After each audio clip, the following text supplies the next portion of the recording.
हरे कृष्णा। भक्ति शास्त्री पाठ्यक्रम श्रीमद् भगवद गीता यथारूप। आज हम 7वां अध्याय प्रारंभ करने वाले हैं, जिसका शीर्षक है भगवत ज्ञान। भगवद गीता के शुरुआत में ही हमने चर्चा किया था। इस पूरे भगवद गीता में 18 अध्याय हैं। जो प्रथम 6 अध्याय है वो कर्म योग से संबंधित है, और अंतिम के जो 6 अध्याय हैं 13 से 18 वो ज्ञान योग से संबंधित हैं, और बीच के जो 7 से 12 अध्याय हैं वो भक्ति योग कहलाते हैं। ये सबसे मेन है, सबसे मुख्य है, क्योंकि प्रथम 6 अध्याय में भगवान ने अर्जुन को बोला कि वैराग्य कैसे प्राप्त करके कर्म किया जाए। कैसे उन्होंने बताया, जैसे कर्म करते अपना फल का इच्छा मत रखो, फल भगवान कहते हैं मुझे अर्पित करो। तो एक प्रकार से भगवान अर्जुन को कर्म के द्वारा वैराग्य की स्थिति तक लेके जाना चाहते हैं। अब इस अध्याय से भगवान भक्ति को प्रकट करेंगे, जो कि उनको बहुत ही प्रिय है। हमने एक उदाहरण सुना था कि आप सैंडविच लेते हो, बर्गर लेते हो, तो 2 पाव होते हैं, पाव के बीच में जो मेन चीज होती है उसको व्यक्ति खाना ज्यादा पसंद करता है। तो ये सैंडविच का बीच का भाग है, सबसे मुख्य है। हाँ, तो इस पर आज हम चर्चा करेंगे। जैसा कि पिछले अध्याय में हमने देखा था ध्यान योग, जिसका शीर्षक था, भगवान ने अर्जुन को बोला कि ध्यान लगाना चाहिए। किस प्रकार का ध्यान? जैसे योगी लोग अष्टांग योग पद्धति का पालन करते हैं वैसे ध्यान लगाओ। अर्जुन ने क्या उत्तर दिया था? अर्जुन ने उत्तर दिया था मेरे लिए व्यवहारिक नहीं है, मेरे लिए संभव नहीं है। क्योंकि मैं मन बहुत चंचल है, उच्छृंखल है, बलवान है, ये मेरे वश में नहीं है। मैं वायु को वश में कर सकता हूँ, लेकिन मन मेरे वश में नहीं हो सकता। ये जो विधि आपने बताई है ये मेरे लिए पालन करना बहुत कठिन है। फिर इसी अध्याय के अंत में हमने एक बहुत ही महत्वपूर्ण श्लोक सुना था, योगी नाम अपि सर्वेषां मदगते अंतरात्मना श्रद्धावान भजते यो मां स मे युक्त तमो मतः। कृष्ण क्या कहते हैं कि सबसे बड़ा योगी, वहां पे योगी का अर्थ क्या है? भक्त। सबसे बड़ा योगी या भक्त कौन है? जो श्रद्धा पूर्वक मेरी सेवा कर रहा है। और हमने सुना भी प्रभुपाद जी के तात्पर्य में, अष्टांग योग में जो समाधि होती है, समाधि का अर्थ क्या होता है कि वहां पे योगी लोग खाली आंख आदि खुली आदि बंद करके भगवान के चतुर्भुज रूप पे ध्यान लगाते हैं। लेकिन भक्त भी समाधि में रहता है। क्यों? सेवा करते करते जब वो सदैव कृष्ण का चिंतन करता है उसको समाधि कहते हैं। तो कृष्ण यही कह रहे हैं कि जो प्रेम पूर्वक श्रद्धा पूर्वक मेरी सेवा में लगा है, मेरे परायण है, और अंतःकरण में मेरे विषय के बारे में सोचता है। सोचना मतलब मैं कृष्ण की सेवा और अच्छे से कैसे करूं, ये भक्ति सोच सकता है ना। मैं कृष्ण का मंदिर और कैसे अच्छे से बनाऊं, कृष्ण का श्रृंगार और कैसे अच्छे से करूं, कृष्ण के लिए क्या क्या अच्छे पकवान है वो मैं बनाऊं, तो भक्ति सोच सकता है अपने अंतःकरण में। और कृष्ण कहते हैं मैं दिव्य प्रेमा भक्ति में लगा रहता है। अब अर्जुन उस योगी को अंतरंग रूप में तुम मुझसे युक्त जानो, मतलब मेरे से जुड़ा हुआ जानो, ये मेरा मत है। कृष्ण अर्जुन को 6वें अध्याय का एक सार बता दिए, निष्कर्ष बता दिए।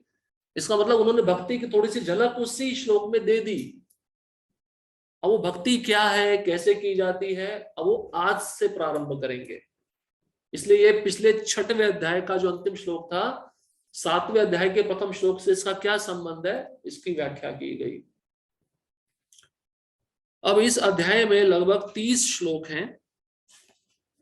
इस अध्याय को 5 भागों में विभाजित किया गया है, 7वां अध्याय। तो पहले जो 3 श्लोक हैं उसमें कृष्ण स्वयं अपने ज्ञान की महिमा को बताते हैं। मेरे ज्ञान की महिमा क्या है, जो भी मेरे ज्ञान के विषय में सुनता है उसको क्या प्राप्त होता है। मतलब स्पष्ट रूप से पहले 3 श्लोकों में भगवान श्रवण करने की विधि बताएंगे। श्रवण कितना महत्वपूर्ण है, इसलिए अभी हम देखेंगे जो पहला श्लोक आएगा उसमें भगवान बोलेंगे तत्शृणु। अर्जुन को बोलते हैं ध्यान से सुनो। जैसे भागवतम में भी जगह जगह पे परीक्षित महाराज को सुखदेव गोस्वामी क्या कह रहे थे? ध्यान से सुनो। यहाँ पे अब कृष्ण भी अर्जुन को बोलेंगे ध्यान से सुनो, इसलिए श्रवण विधि पे ज्यादा बल देंगे, क्योंकि नवदा भक्ति में सबसे पहली विधि कौन सी है? श्रवणम है। इसलिए भगवान बोलेंगे सुनो, ध्यान से सुनो। तो पहले 3 श्लोकों में श्रवण विधि पे ज्यादा बल देंगे भगवान। उसके पश्चात साथ ही साथ ये भी अर्जुन को बताएंगे कि श्रवण करने से कृष्ण के साथ कैसे व्यवहारिक संबंध स्थापित किया जाता है, कि कैसे कृष्ण के ज्ञान को प्राप्त किया जाता है। क्योंकि ज्ञान कैसे प्राप्त होता है? सुनने से, श्रवण करने से। वो ज्ञान की महिमा को बताएंगे कि श्रवण के माध्यम से। इसका जो दूसरा भाग है 4 श्लोक से लेके 12 श्लोक तक, इसमें भगवान कृष्ण की शक्तियों का ज्ञान है। भगवान अपनी शक्तियों का महिमा बताएंगे अर्जुन को, जिसमें वह कहेंगे मैं ही सृष्टि का निर्माण करता हूं, मैं ही पालन करता हूं, मैं ही संहार करता हूं, और पृथ्वी, अग्नि, जल, आकाश, वायु, मन, बुद्धि, अहंकार सभी मेरे से प्रकट है। इन सब शक्तियों का वर्णन भगवान 4 श्लोक से 12वें श्लोक तक करेंगे। और ये भी बताएंगे कि मैं कैसे सर्वव्यापक हूं, सब जगह रहता हूं, सबका सार हूं और भौतिक गुणों से परे हूं। ये 4 श्लोक से 12वें श्लोक तक भगवान इस अध्याय में बताएंगे।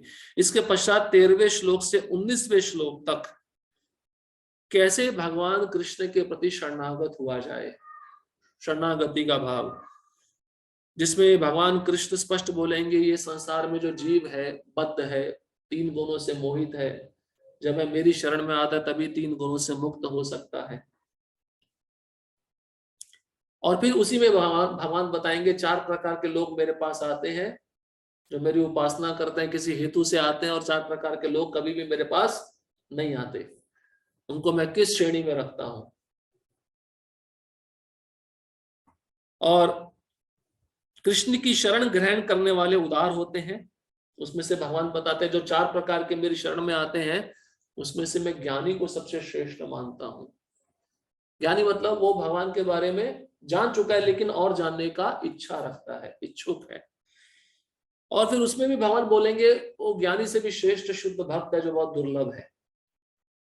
ये 13वें श्लोक से 19वें श्लोक में हम चर्चा करेंगे। और फिर भगवान 20वें श्लोक से 25वें श्लोक तक देवताओं की पूजा के बारे में बताएंगे। जो देवताओं के उपासक होते हैं वह कहाँ जाते हैं, उनको कौन से फल प्राप्त होते हैं, और साथ ही साथ निर्विशेषवादी के बारे में भी बताएंगे। भगवान उसमें बताएंगे देवताओं के उपासक अल्प बुद्धि वाले होते हैं, जिनकी बुद्धि बहुत कम होती है, और ये जो बुद्धि उनको मिलती है देवताओं के उपासकों को, वो भी कृष्ण के द्वारा ही मिलती है, कृष्ण के द्वारा ही प्रदान की जाती है। और उनको जो फल प्राप्त होते हैं वो नाशवान होते हैं, क्योंकि देवता ही स्वयं नाशवान है।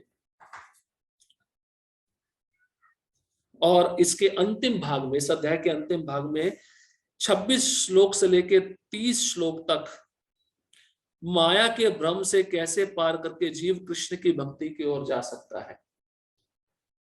ये जो जगत में हम रह रहे हैं इसको मोह से बना हुआ जगत कहते हैं, मोह में फंसे हुए जीव हैं, इन मोह को पार करके कैसे जीव कृष्ण की ओर मुड़ सकता है।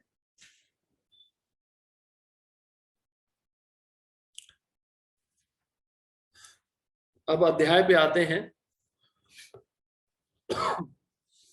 श्रीमद् भगवद गीता यथारूप अध्याय 7 शीर्षक भगवत ज्ञान।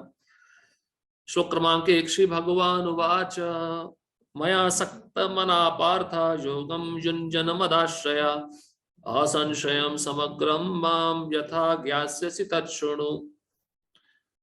अनुवाद। श्री भगवान ने कहा, हे पृथापुत्र, अब सुनो कि तुम किस तरह मेरी भावना से पूर्ण होकर और मन को मुझ में आसक्त करके योगाभ्यास करते हुए मुझे पूर्णतया संशय रहित जान सकते हो।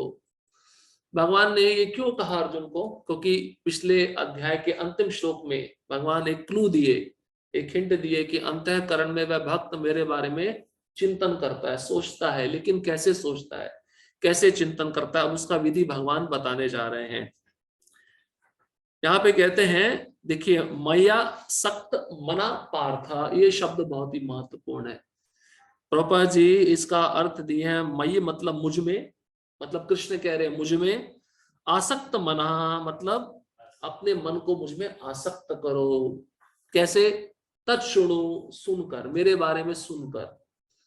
हम बोलते हैं ना कृष्ण के प्रति आसक्ति नहीं हो पा रही है, लेकिन कृष्ण के प्रति आसक्ति प्राप्त करना बहुत सरल है।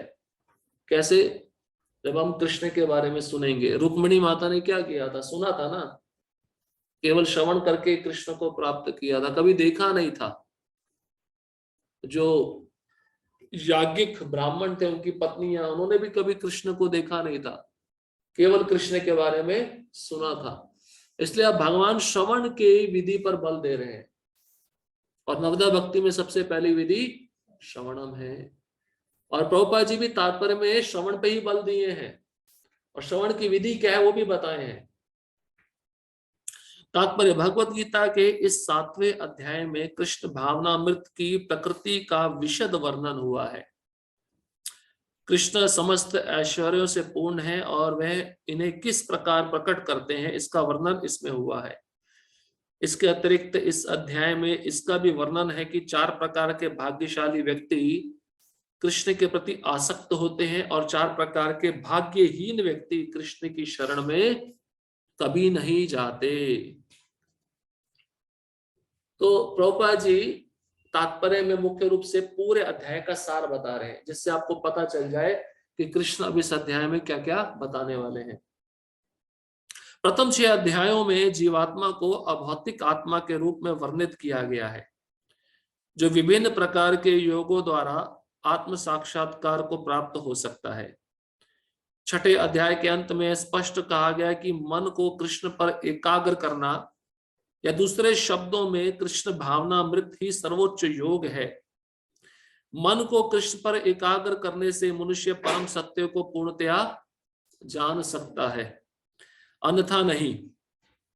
जब तक मन कृष्ण में नहीं लगेगा तब तक आप कृष्ण को नहीं जान सकते। कृष्ण को कैसे जाना जाएगा? केवल सुनकर। जब आप, और सुनने से मन हमारा कृष्ण में लगेगा। सुनते हैं ना कि कृष्ण कैसे हैं, कृष्ण ने किस प्रकार का श्रृंगार किया है, जब सुनेंगे तो तभी तो मन कृष्ण में लगेगा। इस संसारी विषयों में हमारा मन क्यों लगता है? क्योंकि हम उसके बारे में ज्यादा सुनते हैं। यहाँ पे प्रभुपाद जी भी कह रहे हैं, अगर मन को कृष्ण पे एकाग्र करना है तो सुनना होगा, श्रवण करना होगा। निर्विशेष ब्रह्म ज्योति अंतर्यामी परमात्मा की अनुभूति परम सत्य का पूर्ण ज्ञान नहीं है, क्योंकि ये आंशिक होती है। हमने पहले भी सुना 3 विधि है, ब्रह्म, परमात्मा और भगवान। तो ब्रह्म की विधि, परमात्मा की विधि आंशिक है, पूरी नहीं है। क्योंकि ब्रह्मवादी क्या देखता है? खाली भगवान का ब्रह्म तेज देखता है, भगवान का रूप नहीं देखता। उसको क्या दिखता है? ब्रह्म तेज। ये क्या है? भगवान की आंशिक अभिव्यक्ति है, आंशिक शक्ति है, जो भगवान से ही प्रकट हो रही है। और परमात्मा, जो योगी लोग होते हैं, चतुर्भुज रूप में भगवान का के रूप पर ध्यान लगाते हैं, वो भी आंशिक ही अभिव्यक्ति है। कैसे बताया जाता है? उन योगियों की अपनी कोई ना कोई इच्छा रहती है, वो सेवा में मग्न नहीं रहते, सेवा में संलग्न नहीं रहते, वो अपनी इच्छा को पूर्ण करने के लिए भगवान के चतुर्भुज रूप पे ध्यान लगाते हैं, लेकिन वो भी आंशिक अभिव्यक्ति कहलाई जाती है। जब भक्त पूर्ण रूप से भगवान के साकार रूप की सेवा करता है तो वह पूर्ण माना जाता है, क्योंकि उसको ब्रह्म का भी अनुभूति है, परमात्मा का भी अनुभूति है, और भगवान का तो अनुभूति उसको सेवा करके प्राप्त हो जाता है। कृष्ण ही पूर्ण तथा वैज्ञानिक ज्ञान है, और कृष्ण भावनामृत में ही मनुष्य को सारी अनुभूति होती है। ये प्रभुपाद जी बोलते हैं, ये कृष्ण भावनामृत विधि जो है साइंस है, एक विज्ञान है, और इसको जब कोई जान लेता है तब उसको परम अनुभूति होती है, परम साक्षात्कार होता है। सारी अनुभूतियां उसी में हो जाती हैं, क्योंकि कृष्ण पूर्ण है, उन्हीं से सब कुछ प्रकट हो रहा है। अब कृष्ण को जान लिया तो सारी वस्तुओं को जान लिया। शास्त्र में ऐसा कहा गया है कि जो कृष्ण को जानता है वो सब कुछ जानता है, और जो कृष्ण को नहीं जानता, सारे संसार को जानता है, उसका ज्ञान कैसा है? शून्य है। पूर्ण कृष्ण भावनामृत में मनुष्य जान पाता है कि कृष्ण ही निस्संदेह परम ज्ञान है। विभिन्न प्रकार के योग तो कृष्ण भावनामृत के मार्ग के सोपान सदृश है। सोपान पढ़ा था ना, सीढ़ी। बाकी मार्ग कैसे हैं? वो भक्ति मार्ग तक जाने के सोपान है, सीढ़ी है, मार्ग है, लेकिन अल्टीमेट भक्ति योग है। इसका मतलब क्या है? अगर कोई अष्टांग योगी है, ध्यान योगी है, कर्म योगी है, जब तक वो भक्त नहीं बनेगा तब तक उसको पूर्णता प्राप्त नहीं होने वाली, तब तक वो भगवत धाम नहीं जाने वाला। उसको इस क्रम से होते हुए भक्ति मार्ग तक पहुंचना ही पड़ेगा। भक्ति योग की विधि को स्वीकार किए बिना कोई भी भगवत धाम में प्रवेश नहीं कर सकता। इसलिए भगवान भक्ति की महत्ता पर ज्यादा बल देंगे। जो व्यक्ति कृष्ण भावनामृत ग्रहण करता है वह स्वतः ब्रह्म ज्योति तथा परमात्मा के विषय में पूरी तरह जान लेता है। कृष्ण भावनामृत योग का अभ्यास करके मनुष्य सभी वस्तुओं को यथा परम सत्य, जीवात्मा, प्रकृति तथा सात सामग्री समेत उनके प्राकट्य को पूरी तरह जान सकता है। कृष्ण आगे कहेंगे भी, अहम सर्वस्य प्रभवा मत्तः सर्वम प्रवर्तते इति मत्वा भजन्ते मां मूढ़ा भाव समन्विता।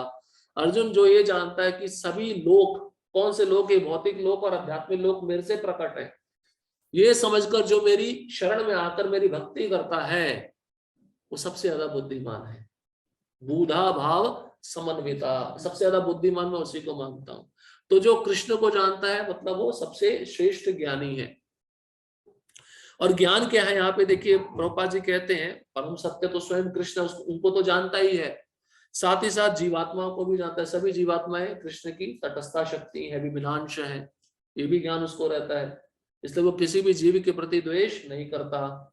और साथ ही साथ प्रकृति को भी जानता है। प्रकृति मतलब ये प्रकृति किसके निर्देशन में कार्य कर रही है? भगवान के। मया दक्षेण प्रकृति सुवेते सच्चराचरम, ये भी जानता है। हमने पहले भी चर्चा किया था, संबंध ज्ञान हमको पता होना चाहिए। संबंध ज्ञान क्या है? हमारा कृष्ण के साथ, और प्रकृति का हमारे साथ, और प्रकृति का कृष्ण के साथ। इसको पूरी तरह जाने बिना हम अभिधेय ज्ञान में प्रवेश नहीं कर सकते।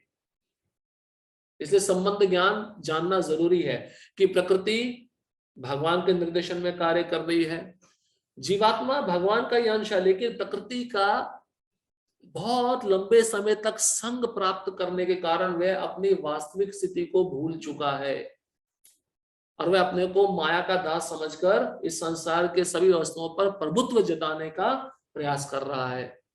लेकिन जैसे ही वह अंतरंगा शक्ति की शरण में आता है, दैवी शक्ति की शरण में आता है, अपनी खोई हुई पहचान को वह पुनः प्राप्त कर लेता है।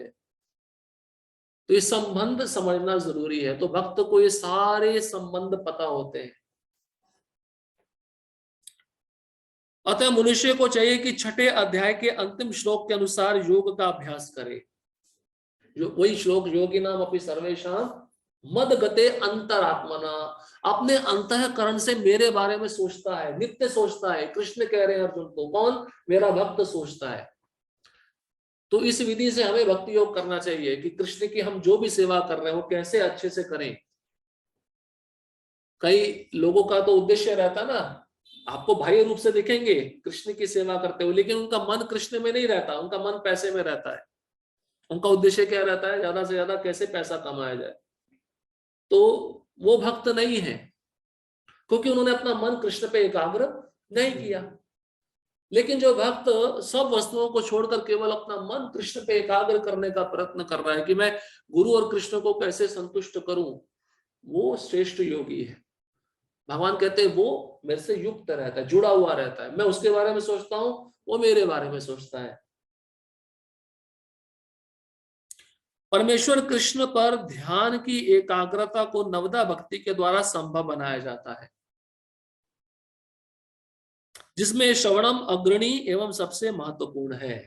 सबसे महत्वपूर्ण तात्पर्य में प्रभुपाद जी बता रहे हैं, इसको आप अंडरलाइन कर लो, आपके प्रश्न कोश में प्रश्न भी है। तो देखिए, अब कृष्ण भी अर्जुन को श्रवण के बल पे जोर दे रहे हैं और प्रभुपाद जी भी तात्पर्य में श्रवण के बल पे जोर दे रहे हैं। दोनों का मत एक ही है, प्रभुपाद जी का भी मत एक है और कृष्ण का भी मत एक ही है।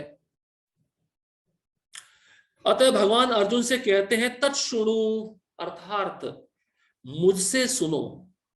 मतलब कृष्ण देखिए सुप्रीम अथॉरिटी है, उससे बड़ा कोई प्रमाण ही नहीं है। अब भगवान स्वयं बता रहे हैं तो व्यक्ति को कितना गंभीरता पूर्वक सुनना चाहिए। हम गुरु का गंभीरता पूर्वक नहीं सुनते। तो आप सोचिए अर्जुन ने अपने कान कैसे कृष्ण के सामने लगा के रखे होंगे। जैसे बिल्ली होती है ना, सामने से चूहे की आवाज आ जाए तो उसके कान खड़े हो जाते हैं तुरंत, आवाज कहां से आ रही है। तो ये जो कान है आध्यात्मिक ध्वनि के लिए हमें हमेशा खुले रखने चाहिए। हम क्या करते हैं, भौतिक निंदा के लिए इसको खोल लेते हैं, आध्यात्मिक भगवान का गुणगान हो रहा है इसको बंद कर देते हैं। तो भगवान कह रहे तत् सुनो, मुझसे सुनो। कृष्ण से बढ़कर कोई प्रमाण नहीं, अतः उनसे सुनने का जिसे सौभाग्य प्राप्त होता है वह पूर्णतया कृष्ण भावना भावित हो जाता है। अब प्रभुपाद जी खाली कृष्ण का महत्व भी नहीं बता रहे, साथ में प्रभुपाद जी कई जगह पे ये भी बोले हैं जो कृष्ण का प्रामाणिक प्रतिनिधि है, गुरु है, और उससे भी सुनने का मौका मिल जाए वो भी बहुत सौभाग्यशाली बात है। क्योंकि वह भक्त किसके बारे में कहेगा, कृष्ण के बारे में कहेगा।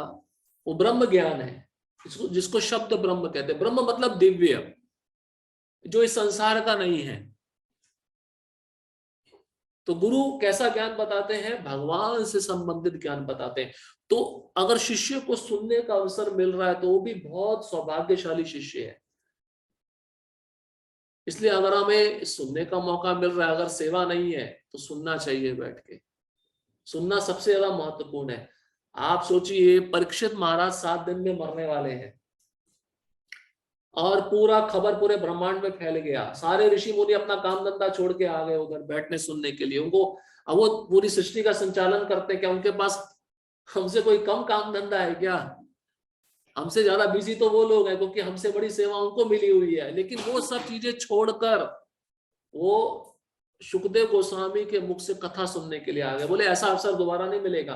और साथ में अपने शिष्यों को भी लेके आए, चलो, क्योंकि शिष्य लोग भागते हैं, कोई ना कोई बहाना बना लेते हैं सेवा का कि हम सुनेंगे नहीं, यह अपराध है। सबसे बड़ी सेवा है गुरु के मुख से सुनना। हाँ, अगर आपको सेवा मिली है अच्छा है, लेकिन सेवा नहीं है तो वहां पे बैठ के सुनना चाहिए। सभी सुनने लगेंगे तो कुकिंग कौन करेगा भगवान के लिए, ये भी महत्वपूर्ण है। अतः मनुष्य को या तो साक्षात कृष्ण से, या देखिए अभी आ गया प्रभुपाद जी ने स्पष्ट बोल दिया है, तो कृष्ण से साक्षात सुनने का अवसर मिलता है, या कृष्ण के शुद्ध भक्त से सुनने का अवसर मिले, सीखना चाहिए, ना कि अपनी शिक्षा का अभिमान करने वाले अभक्त से। तो किसे सुनना चाहिए? ऐसे भक्त से सुनना चाहिए जो बहुत ही नम्र है और परंपरा से संबंधित है, अपने पूर्व आचार्यों के वाणी का अपने जीवन में पालन कर रहा है। ऐसे भक्तों से अगर सुनने का अवसर मिलता है तो तुरंत ध्यान पूर्वक बैठकर सुनना चाहिए। जैसे प्रभुपाद जी सुनते थे, प्रभुपाद जी खाली लिख नहीं रहे हैं, ये आचरण उनके जीवन में भी था। अगर उनके गुरु महाराज एक जगह पे बैठकर 4-5 घंटा प्रवचन देते थे लगातार, वो वहीं पे बैठे रहते थे, सुनते रहते थे, उठते नहीं थे। इसका मतलब प्रभुपाद जी सुनने में कितने आतुर थे। परम सत्य श्री भगवान कृष्ण को जानने की विधि का वर्णन श्रीमद् भागवत के प्रथम स्कंद के 2य अध्याय में इस प्रकार हुआ है। अब देखिए सुनने की विधि क्या है, बहुत सुंदर श्लोक है भागवतम के, जो स्वयं प्रभुपाद जी जब जलदूत नाम के जहाज में जा रहे थे उन्होंने ये श्लोक उच्चारण किए हैं। शृण्वतां स्वकथा कृष्ण पुण्य श्रवण कीर्तना हृदयन्तस्तो भद्राणि विदुनोति सुहर्षताम् नष्ट प्रायेष्व भद्रेषु नित्यं भागवत सेवया भगवती उत्तम श्लोके भक्तिर्भवति नैष्टिकी तदा रजस्तमो भावा कामलोभादयश्च ये चेत एतैरनाविद्धं सितं सत्त्वे प्रसीदति एवं प्रसन्न मनसो भगवत भक्ति योगता भगवत तत्व विज्ञानम मुक्त संगस्य जायते भिद्यते हृदय ग्रंथिश्छिद्यन्ते सर्व संशया क्षीयन्ते चास्य कर्माणि दष्ट एवात्मनीश्वरे। अब इसका अनुवाद प्रभुपाद जी बता रहे हैं। श्रवताम स्वकथा कृष्ण, जो कृष्ण की कथा का श्रवण करता है। कैसा श्रवण है? पुण्य श्रवण कीर्तन। ये कर्म कांड वाला पुण्य नहीं है कि हमको स्वर्ग लोक लेके जाएगा, नहीं, ये हमको वैकुंठ लोक लेके जाएगा। इसलिए यहाँ पे पुण्य शब्द वो वैकुंठ को दर्शा रहा है। वैदिक साहित्य से श्री कृष्ण के विषय में सुनना या भगवत गीता से साक्षात उन्हीं से सुनना अपने आप में पुण्य कर्म है। ये आध्यात्मिक पुण्य है, कोई भौतिक पुण्य नहीं है। कर्मकांडी लोग भौतिक पुण्य करते हैं स्वर्ग में जाने के लिए, लेकिन जब कृष्ण की कथा कोई भक्त सुनता है तो वैकुंठ जाता है। इसको आध्यात्मिक पुण्य कहते हैं।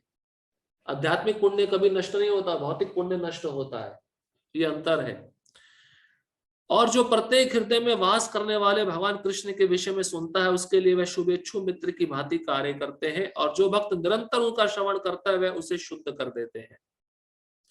हृदय अंतस्थो हे भद्राणी विदुनोति सुहृद सताम। हमारे हृदय में कलमश है ना, वो कलमश कैसे हटेगा? जब हम कृष्ण के बारे में सुनेंगे, क्योंकि कृष्ण हमारे हृदय में है। जब वो देखेंगे कि भक्त बहुत गंभीर है, मेरे बारे में सुनने का बहुत इच्छुक है, तब कृष्ण उसके हृदय से उस कलमश को हटाना शुरू करते हैं। इसलिए देखिए, चैतन्य महाप्रभु एक सर्वश्रेष्ठ उदाहरण है। 108 बार ध्रुव मार्ग की कथा सुने, 108 बार प्रहलाद मार्ग की कथा सुने, बार बार सुन रहे हैं। स्वयं भगवान है, उनको सुनने की कोई आवश्यकता नहीं, लेकिन गदाधर पंडित के पास में जाकर टोटा गोपीनाथ में, जगन्नाथपुरी में 108 बार ध्रुव महाराज की कथा, 108 बार प्रहलाद महाराज की कथा को श्रवण कर रहे हैं। क्यों?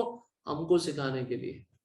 बार बार सुनते रहना चाहिए। ऐसा नहीं कि वो कथा हमने सुन ली है तो उसमें नया क्या है, वो तो भौतिकतावादी लोग ढूंढते हैं। लेकिन भक्त जो होता है, एक श्लोक को कभी कभार घंटों घंटों पढ़ता रहता है, उसमें उसको उतना आनंद आता है।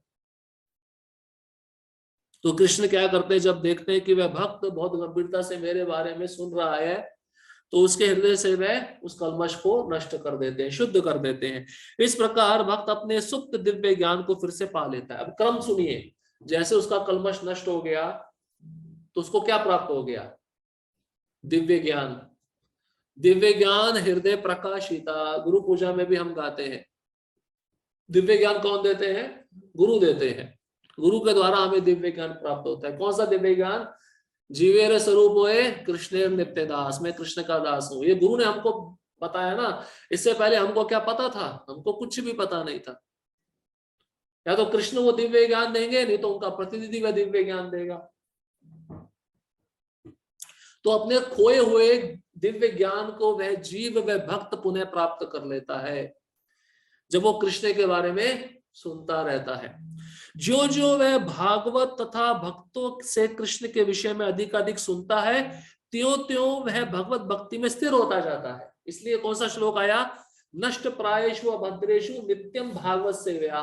जो नित्य भागवत का श्रवण करता है, उसके हृदय में जो अभद्र चीजें हैं वो नष्ट हो जाती है, और परिणाम क्या होता है? भगवती उत्तम श्लोके भक्तिर भवती नष्ट की। वो भक्ति उसकी कहाँ पे आ जाती है? निष्ठा के स्तर पे आ जाती है। हमने सुना था ना भक्ति रसामृत सिंधु में, क्या सुना था? श्रद्धा से लेकर प्रेम तक के 9 सोपान सुने थे। याद है किसी को? श्रद्धा, साधु संग, भजन क्रिया, अनर्थ निवृत्ति, निष्ठा, रुचि, आसक्ति, भाव, प्रेम, ये सब याद होना चाहिए।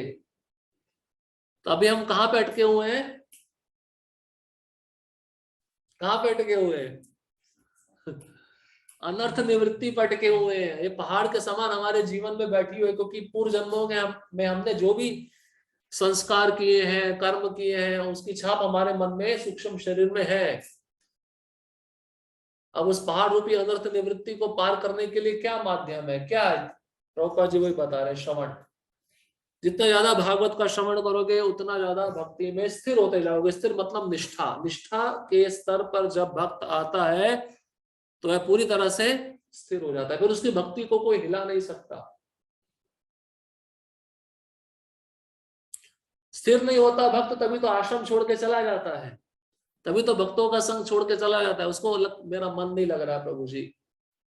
कुछ समय पहले 16 माला जप करने में मन लगता था, लेकिन अभी नहीं लग रहा है। क्या कारण है? क्योंकि उसका मन स्थिर नहीं है, चंचल है, और वो गलत संग ले रहा है और अपराध कर रहा है। इस कारण से उसका मन स्थिर नहीं हो पाता। इसलिए जिसका मन चंचल है, उसको कृष्ण के बारे में सुनना चाहिए, सुनते रहना चाहिए। सेवा भी कर रहे हो, सेवा भी कैसे करो? सुनते सुनते करो। ज्यादा बोलो मत, ज्यादा सुनो। जो ज्यादा सुनता है वही ज्यादा अच्छा भविष्य में बोल पाएगा। जो ज्यादा बोल रहा है इसका मतलब वो सुनने का इच्छुक नहीं है। इसलिए हमने पहले भी बताया था, कान हमको 2 दिए हैं और मुख 1 दिया है। सुनना ज्यादा चाहिए, बोलना कम चाहिए। भक्ति के विकसित होने पर वह रजो तथा तमो गुणों से मुक्त हो जाता है और इस प्रकार भौतिक काम तथा लोभ कम हो जाते हैं। समझ में आ रहा है?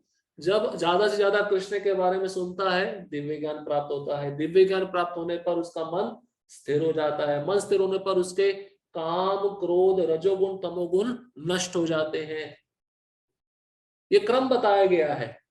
इस तरह से भक्ति जब हम श्रवण ध्यान पूर्वक करते हैं, विधि है श्रवण करने की भी। ऐसे नहीं कि कोई भी लेक्चर सुन लिया, किसी का भी सुन लिया, ऐसा नहीं है। जो आपके अंदर कमजोरी है उसके विषय में सुनना चाहिए। जैसे मान लीजिए उदाहरण के रूप में, मेरे से वैष्णव अपराध बहुत हो रहे हैं, मैं वैष्णवों को प्रसन्न नहीं कर पा रहा या वैष्णवों से द्वेष कर रहा हूं, तो हमें वैष्णव की महिमा के बारे में सुनना चाहिए। या हरि नाम में श्रद्धा नहीं आ रही है तो ऐसी कथा सुनो अजामिल की जिसमें हरि नाम में श्रद्धा आ जाए। और शोध भी कैसा होना चाहिए? सुनने का माध्यम ऐसा गुरु, ऐसा भक्त जो पूरी तरह से इस भौतिक संसार की आसक्ति से परे है। इंजेक्शन है ना, इंजेक्शन जब डॉक्टर सही तरीके से देता है, सही समय पे देता है, तभी तो इंजेक्शन, वो औषधि कार्य करती है ना। डॉक्टरों को पता है इसको किस समय कौन सा इंजेक्शन देना है, तो गुरु को पता है या वरिष्ठ अधिकारियों को पता है ये भक्त का क्या कमी है और इसको कौन सी सेवा में लगाना है, क्या देना है। उनके आदेशानुसार हमें कार्य करना है, अपने मन से हमें कुछ नहीं करना है। ये नहीं कि मन में जो आया हम कुछ भी सुन रहे हैं, मन में आया कुछ भी कर रहे हैं। मन का स्वतंत्रता नहीं है। जब ये कल्मश दूर हो जाते हैं तो भक्त सतोगुण में स्थिर हो जाता है, भक्ति के द्वारा स्फूर्ति प्राप्त करता है और भगवत तत्व को पूरी तरह जान लेता है। जब रजोगुण तमोगुण नष्ट हो गया तो फिर क्या बच गया? सतोगुण। सतोगुण में आ जाता है। सतोगुण में धीरे धीरे वो जब और भक्ति की प्रक्रिया को गंभीरता पूर्वक लेता है, फिर वो सत्वगुण से विशुद्ध सत्व में आ जाता है। फिर वो 3 गुणों से परे हो जाता है। भक्ति योग भौतिक मोह की कठिन ग्रंथि को भेदता है और भक्त को असंशयम समग्रम अर्थात परम सत्य श्री भगवान को समझने की अवस्था को प्राप्त कराता है। भागवत 1 स्कंद 2 अध्याय 17 से 21 श्लोक। ये 4 श्लोकों में श्रवण करने की विधि बताई गई है। अतः श्री कृष्ण से या कृष्ण भावना भावित भक्तों के मुखों से सुनकर ही कृष्ण तत्व को जाना जा सकता है। भक्त के मुख से क्यों सुनना चाहिए? क्या कारण है? एक तो भक्त 3 गुणों से परे होता है। जो भी बोल रहा है अपने जीवन में आचरण करता है। वैष्णव के सारे गुण उसमें रहते हैं। जब आप उसके मुख से सुनोगे तो प्रभाव पड़ेगा नहीं पड़ेगा? प्रभुपाद जी की वाणी इतनी दिव्य है, आज भी वो महामंत्र चलता है तो लोग सुनकर खींचे चले आते हैं और वो भक्त बन जाते हैं, माला लेते हैं। प्रभुपाद जी ने ग्रंथ लिखे हैं, उसको पढ़ के वो भक्त बन जाते हैं। तो मतलब प्रभुपाद जी के अंदर वो शक्ति है, दिव्यता है, क्योंकि उन्होंने अपने जीवन में वो सारा जो भी गुण थे उन्होंने पालन किया है, अपने जीवन में आचरण करके दिखाया है। आचार्य मतलब जो अपने आचरण से दूसरों को सिखाते हैं। इसलिए भक्त के मुख से ही सुनना चाहिए, ये बहुत ही महत्वपूर्ण है। सनातन गोस्वामी क्या कहते हैं? अगर हम अभक्त के मुख से सुनेंगे तो क्या होगा? जो हमारे हृदय में परिवर्तन होना चाहिए वो नहीं होगा। हमारी काम वासना, हमारी भौतिक इच्छाएं बनी रहेंगी। उन्होंने कौन सा उदाहरण दिया था? सनातन गोस्वामी कौन सा उदाहरण देते हैं? भक्त के मुख से सुनना चाहिए, अभक्त के मुख से नहीं सुनना चाहिए। किसका उदाहरण है? सांप। याद आया कुछ? सांप को दूध पिलाते रहोगे, दूध तो अमृत है, लेकिन सांप के स्पर्श से वह दूध क्या बन जाता है? विष बन जाता है। उसी प्रकार से जो कथा सुना रहे हैं पैसा लेकर, या जब भीड़ इकट्ठी होगी तभी हम कथा करेंगे, हमें इतना पैसा चाहिए, और कथा तो करते हैं और कौन सा विषय लेते हैं? रासलीला, रास पंचाध्यायी। अब ऐसे लोगों के मुख से अगर ऐसी कथा सुनेंगे तो हमारा मन और विषय में लिप्त होता जाएगा। इसलिए प्रभुपाद जी कहते हैं भक्तों के मुख से ही सुनना चाहिए।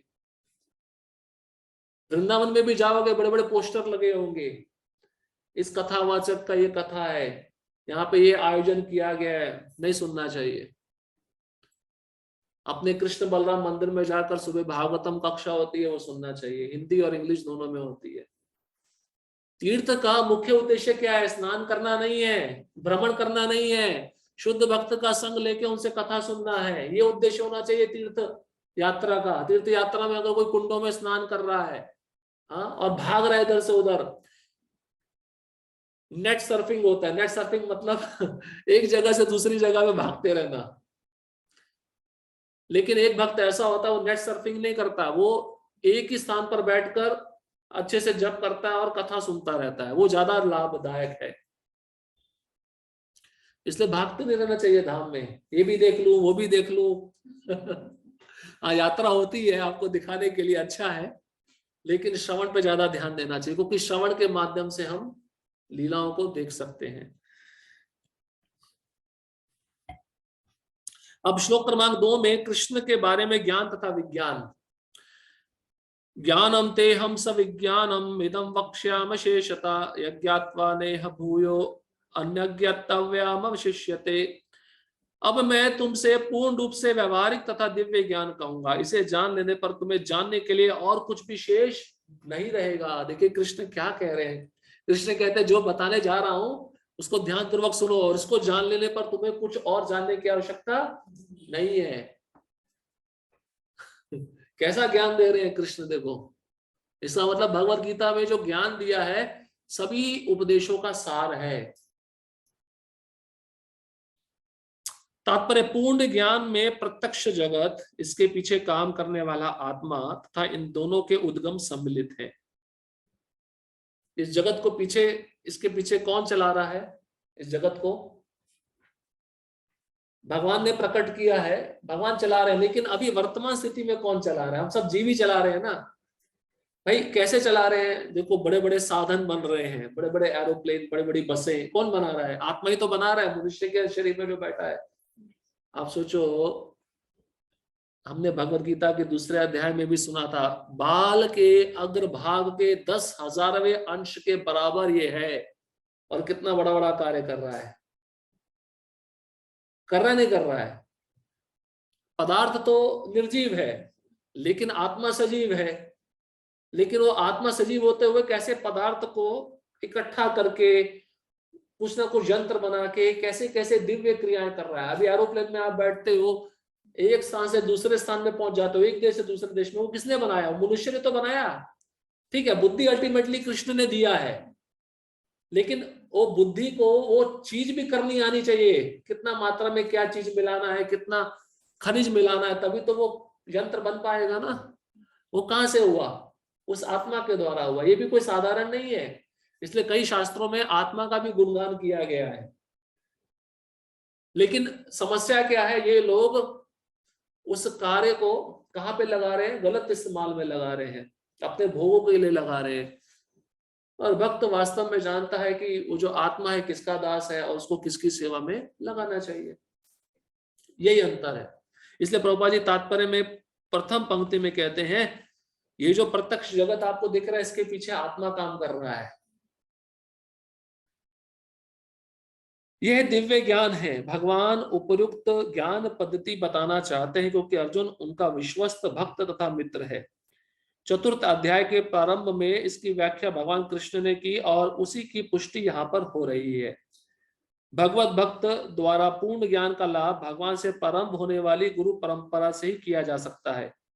अतः मनुष्य को इतना बुद्धिमान तो होना ही चाहिए कि वह समस्त ज्ञान के उद्गम को जान सके, तो समस्त कारणों का कारण है और समस्त योगों में ध्यान का एकमात्र लक्ष्य है। जब समस्त कारणों के कारण का पता चल जाता है तो सभी ज्ञेय वस्तुएं ज्ञात हो जाती हैं और कुछ भी अज्ञेय नहीं रह जाता। वेदों का मुंडक उपनिषद पहला अध्याय 3 श्लोक कहना है, कस्मिन भगवो विज्ञाते सर्वम इदम विज्ञातम भवति। अब प्रभुपाद जी परंपरा, जो गुरु शिष्य परंपरा, उस पर थोड़ा बल दे रहे हैं ज्ञान कैसे प्राप्त करना चाहिए, किसके माध्यम से प्राप्त करना चाहिए ज्ञान? गुरु शिष्य परंपरा के माध्यम से। ये प्रामाणिक गुरु शिष्य परंपरा है ना। जैसे कृष्ण ने स्वयं अर्जुन को भगवत गीता का ज्ञान दिया, क्या कहे चौथे अध्याय में भगवान क्या कहे थे? ये ज्ञान में पहले सूर्यदेव को दे चुका था, लेकिन वो परंपरा खंडित हो गई। अब उस परंपरा को पुनः स्थापित करने के लिए अर्जुन मैंने तुम्हें चुना है, इसलिए वही ज्ञान जो मैंने सूर्यदेव विवस्वान को दिया था वही ज्ञान मैं अब तुम्हें देने जा रहा हूं। तो ज्ञान गुरु शिष्य परंपरा में जब हम ज्ञान प्राप्त करते हैं, वो ज्ञान कैसा होता है? अमोघ होता है। अमोघ, अमोघ शब्द सुना है ना ईशोपनिषद में? अमोघ का अर्थ क्या है? जो चार दोषों से रहित होता है। चार दोष कौन से हैं? त्रुटि करना, दूसरे को धोखा देना, अपूर्ण इंद्रियां। ये दिव्य ज्ञान जो परंपरा में आ रहे हैं चार दोषों से रहित है, इसलिए परंपरा में इसको प्राप्त करना चाहिए। परंपरा के बाहर आप इसको प्राप्त करोगे, इसका लाभ या फल आपको नहीं मिलेगा। और प्रभुपाद जी जोर दे रहे हैं, जब कोई कृष्ण को जान लेता है, कृष्ण कौन है? ईश्वरा परमा कृष्णा सच्चिदानंद विग्रह अनादिरादिर गोविंदा सर्व कारण कारणम। जो सब कारणों के परम कारण है, जो परम कारण को जान गया वो संसार की सारी वस्तुओं को जान लेता है, उसके लिए कुछ भी जानना शेष नहीं रह जाता। ऐसा मुंडक उपनिषद के द्वारा प्रभुपाद जी श्लोक कोट कर रहे हैं। इसलिए भक्त, हमने पहले भी सुना था, देखो हम जीवात्मा का जो वैल्यू है वो 0 है, शून्य है। 0 का कोई वैल्यू होता है? लेकिन शून्य का वैल्यू कब होगा? जब आप उसको 1 के साथ में जोड़ दोगे, 1 के पीछे लगाओगे। तो 1 कौन है? 1 कौन है? वो कृष्ण है। तो आपका भी वैल्यू बढ़ जाएगा। कितना वैल्यू बढ़ गया? 10 गुना बढ़ गया। अब फिर आप 1 0 और लगाओगे तो 100 गुना बढ़ गया। इसी प्रकार से कृष्ण को जानना जरूरी है। जो कृष्ण को नहीं जान पा रहा लेकिन सारी वस्तुओं को जान रहा है, उसको कोई लाभ नहीं। इसलिए नारद मुनि व्यासदेव को भागवतम के प्रथम स्कंद में क्या कहते हैं? हमने सुना था, हमने चर्चा किया था। वही ऐसा व्यक्ति जो सारे वृत्ति पर कर्म छोड़ दिया है, ब्राह्मण का कर्म, क्षत्रिय का कर्म, वैश्य का कर्म, शूद्र, सब कुछ छोड़ दिया, लेकिन कृष्ण की शरण में आ गया। अपने वृत्ति पर कर्म छोड़ने पर भी वो कृष्ण की शरण में आया है, कृष्ण की सेवा कर रहा है, उसको कोई नुकसान नहीं है, उसको लाभ ही लाभ है। क्योंकि किसके पास आया है? परम कारण कारणम, उनके पास आया है। लेकिन ऐसा व्यक्ति जो अपना वृत्ति पर कर्म बहुत अच्छे से कर रहा है, ब्राह्मण के जो गुण है उसमें है, ब्राह्मण का कर्म भी बहुत अच्छे से कर रहा है, लेकिन भक्त नहीं है, भगवान की सेवा नहीं कर रहा, उसने मतलब उसका नुकसान ही नुकसान है, उसको कुछ भी लाभ नहीं है। तो कृष्ण को जानना बहुत जरूरी है। इसलिए अर्जुन को यहाँ पर कृष्ण कह रहे हैं, अब मैं ऐसा ज्ञान दूंगा जिसको जान लेने पर तुमको और कुछ भी जानने की आवश्यकता नहीं है। ये साइंस में बायोलॉजी, केमिस्ट्री, ये सब जानने की जरूरत नहीं है अगर ये पढ़ लिया तो। इसलिए भक्ति योग का ज्ञान ये बीच में रखा, ये गुह्य है, ये बीच में रखा भगवान ने इसको। हम बर्गर हो, सैंडविच हो, खोल के देखते हैं ना अंदर क्या है, पहले वो खाते हैं। ये ज्यादा महत्वपूर्ण है। जो 5 अध्याय 6 अध्याय है बीच के, सबसे ज्यादा महत्वपूर्ण है। श्लोक क्रमांक 3। अब देखिए भगवान इसमें तीसरे श्लोक में भगवान का ज्ञान कितना महत्वपूर्ण है, उसकी दुर्लभता क्या है, कितना दुर्लभ है, इस श्लोक के द्वारा सिद्ध हो जाता है। प्रसिद्ध श्लोक है, मनुष्याणाम सहस्रेषु कश्चित् दर्ति सिद्धये यततामपि सिद्धानाम कश्चिन् मां वेत्ति तत्वता। कई हजार मनुष्यों में से कोई एक सिद्धि के लिए प्रयत्नशील होता है, और इस तरह सिद्धि प्राप्त करने वालों में से विरला ही कोई एक मुझे वास्तव में जान पाता है। अपने ज्ञान की दुर्लभता को भगवान स्वयं सिद्ध कर रहे हैं। ये कृष्ण भावना भावित में आना, प्रभुपाद जी के संपर्क में आना, इस्कॉन में आना, ये कोई साधारण बात नहीं है। ये और कोई संस्था नहीं कर रही जो ये संस्था कर रही है, स्वयं कृष्ण इसका प्रमाण दे रहे हैं। कृष्ण क्या कहते हैं अर्जुन को? अब रेशो समझ लो, 1000 में से एक मनुष्य है, मतलब 999:1। 1000 में से एक मनुष्य है सिद्धि को जानने का प्रयत्न करता है। कौन सी सिद्धि? परम सिद्धि क्या है? भगवत धाम जाना, कृष्ण को जाना, ये परम सिद्धि है। और इसको भी जानकर हर कोई टिक नहीं पाता है, स्थिर नहीं हो पाता। जानने का प्रयत्न करता है। भगवान ऐसा नहीं कह रहे कि उसने मुझे पूरी तरह जान लिया, जानने का प्रयत्न करता है, 1000 में से 1। और उसके बाद में फिर कहते हैं जो जिन्होंने सिद्धियां प्राप्त की है, मेरे को जान लिया है, उसमें से एक ही मुझे वास्तव में कोई जान पाता है।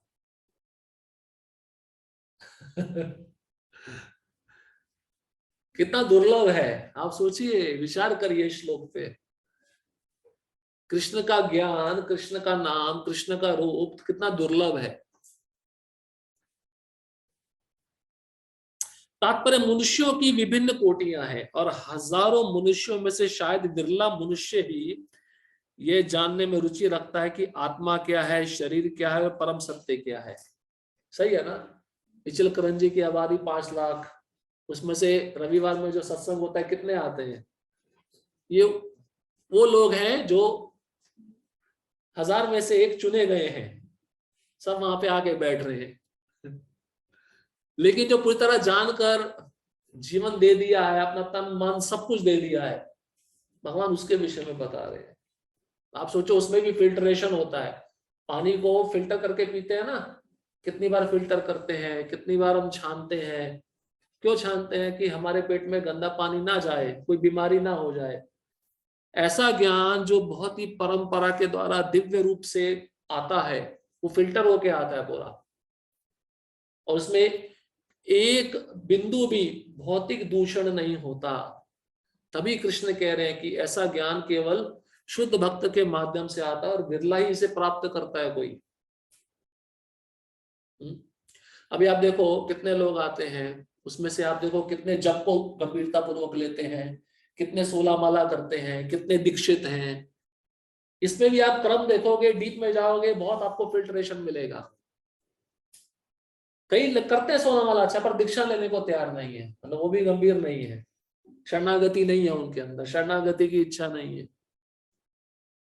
तो मतलब यहाँ पे भगवान कहते हैं जो मुझे जान पाता है, मतलब सही में अब जान लिया कि कृष्ण सब कुछ है, कृष्ण के लिए मुझे सब कुछ करना है, मुझे और कुछ करना ही नहीं है। ऐसे व्यक्ति के बारे में भगवान स्वयं अर्जुन को बता रहे हैं। ये भक्ति नहीं है तो क्या है? इसलिए प्रभुपाद जी कहते हैं मनुष्यों की विभिन्न कोटियां हैं। कितनी कोटियां हैं? 4 लाख प्रकार की। 4 लाख में से हमने पहले भी चर्चा किया, ऐसे लोग होते हैं जो विकर्मी होते हैं, पाप कर्म में लिप्त हैं, ज्यादातर तो संख्या वही है। और विकर्मी में से कुछ आपको ऐसे मिलेंगे जो सकाम कर्म पे आ जाएंगे। चलो वेदों में हमारी ये इच्छा है, ये पूरी करने, तो वेद में ये कर्म कांड दिया, इसको पूरा करके हम स्वर्गलोक की प्राप्ति करते हैं। चलो वो अच्छा है, बुरा कर्म तो नहीं कर रहा है, उससे ज्यादा तो अच्छा है। फिर सकाम कर्म करने के बाद वो निष्काम पे आते। चलो कर्म करना अच्छा, लेकिन फल के अधिकारी हम नहीं है, फल तो भगवान को अर्पित करना चाहिए। तो ये भाव उसका थोड़ा और ऊपर हो जाता है। ये विभिन्न कोटियां हैं। उसके बाद में फिर वो धीरे धीरे ज्ञान योग पे जाता है। जब वो भगवत ज्ञान प्राप्त करता है, पुस्तकें पढ़ता है, तो वो समझता है संसार बात दुखालयम है, इन कष्टों से बाहर निकलना चाहिए, मैं आत्मा हूँ। थ्योरेटिकल रूप में जानता है, पर प्रैक्टिकल रूप में उसको कुछ भी पता नहीं, थोड़ा और ऊपर चला गया। फिर ज्ञान योग से अष्टांग योग पे आता है, तब उसको भगवान के रूप का ज्ञान मिलने लगता है, और फिर उस पर ध्यान लगाता है। ध्यान योगी अष्टांग योगी होता है। फिर वो जैसे जैसे ध्यान लगाते लगाते सेवा करता है, तब वो भक्ति योगी में आता है। और भक्ति योगी में भी 3 प्रकार के हैं, कनिष्ठ अधिकारी, मध्यम अधिकारी, उत्तम अधिकारी। कितना फिल्ट्रेशन हो रहा है, देख रहे हैं आप, कितनी कोटियां हैं। तो हमने लक्षण भी सुने थे, कनिष्ठ के लक्षण क्या है, मध्यम के लक्षण क्या है, उत्तम के लक्षण क्या है। उत्तम तो सर्वश्रेष्ठ होता है, उससे श्रेष्ठ तो कोई है ही नहीं। तो आप देखिए फिर हम किस स्थिति में है, कहां पर है। सामान्यतः मानव आहार, निद्रा, भय तथा मैथुन जैसी पशु वृत्तियों में लगा रहता है और मुश्किल से कोई एक दिव्य ज्ञान में रुचि रखता है। सही बात है ना? ये तो संसार में चल रहा है, खाना, सोना, बच्चे पैदा करना और अपना रक्षण करना। रक्षण कैसे करना? दरवाजा लगा दो, कोई अंदर ना आए रात को सोते समय, कोई चोर ना आ जाए, चोरी ना कर ले। सभी किसी भी योनि में जाओ, नर और मादा यही कर रहे हैं। लेकिन थोड़ा अच्छे रूप में हो रहा है मनुष्यों के द्वारा, लेकिन क्रिया तो वही है। लेकिन आत्मा के विषय में कोई भी जानने का इच्छुक नहीं है। गीता के प्रथम 6 अध्याय उन लोगों के लिए है जिनकी रुचि दिव्य ज्ञान में, आत्मा परमात्मा तथा ज्ञान योग ध्यान योग द्वारा अनुभूति की क्रिया में तथा पदार्थ से आत्मा के पार्थक्य को जानने में है।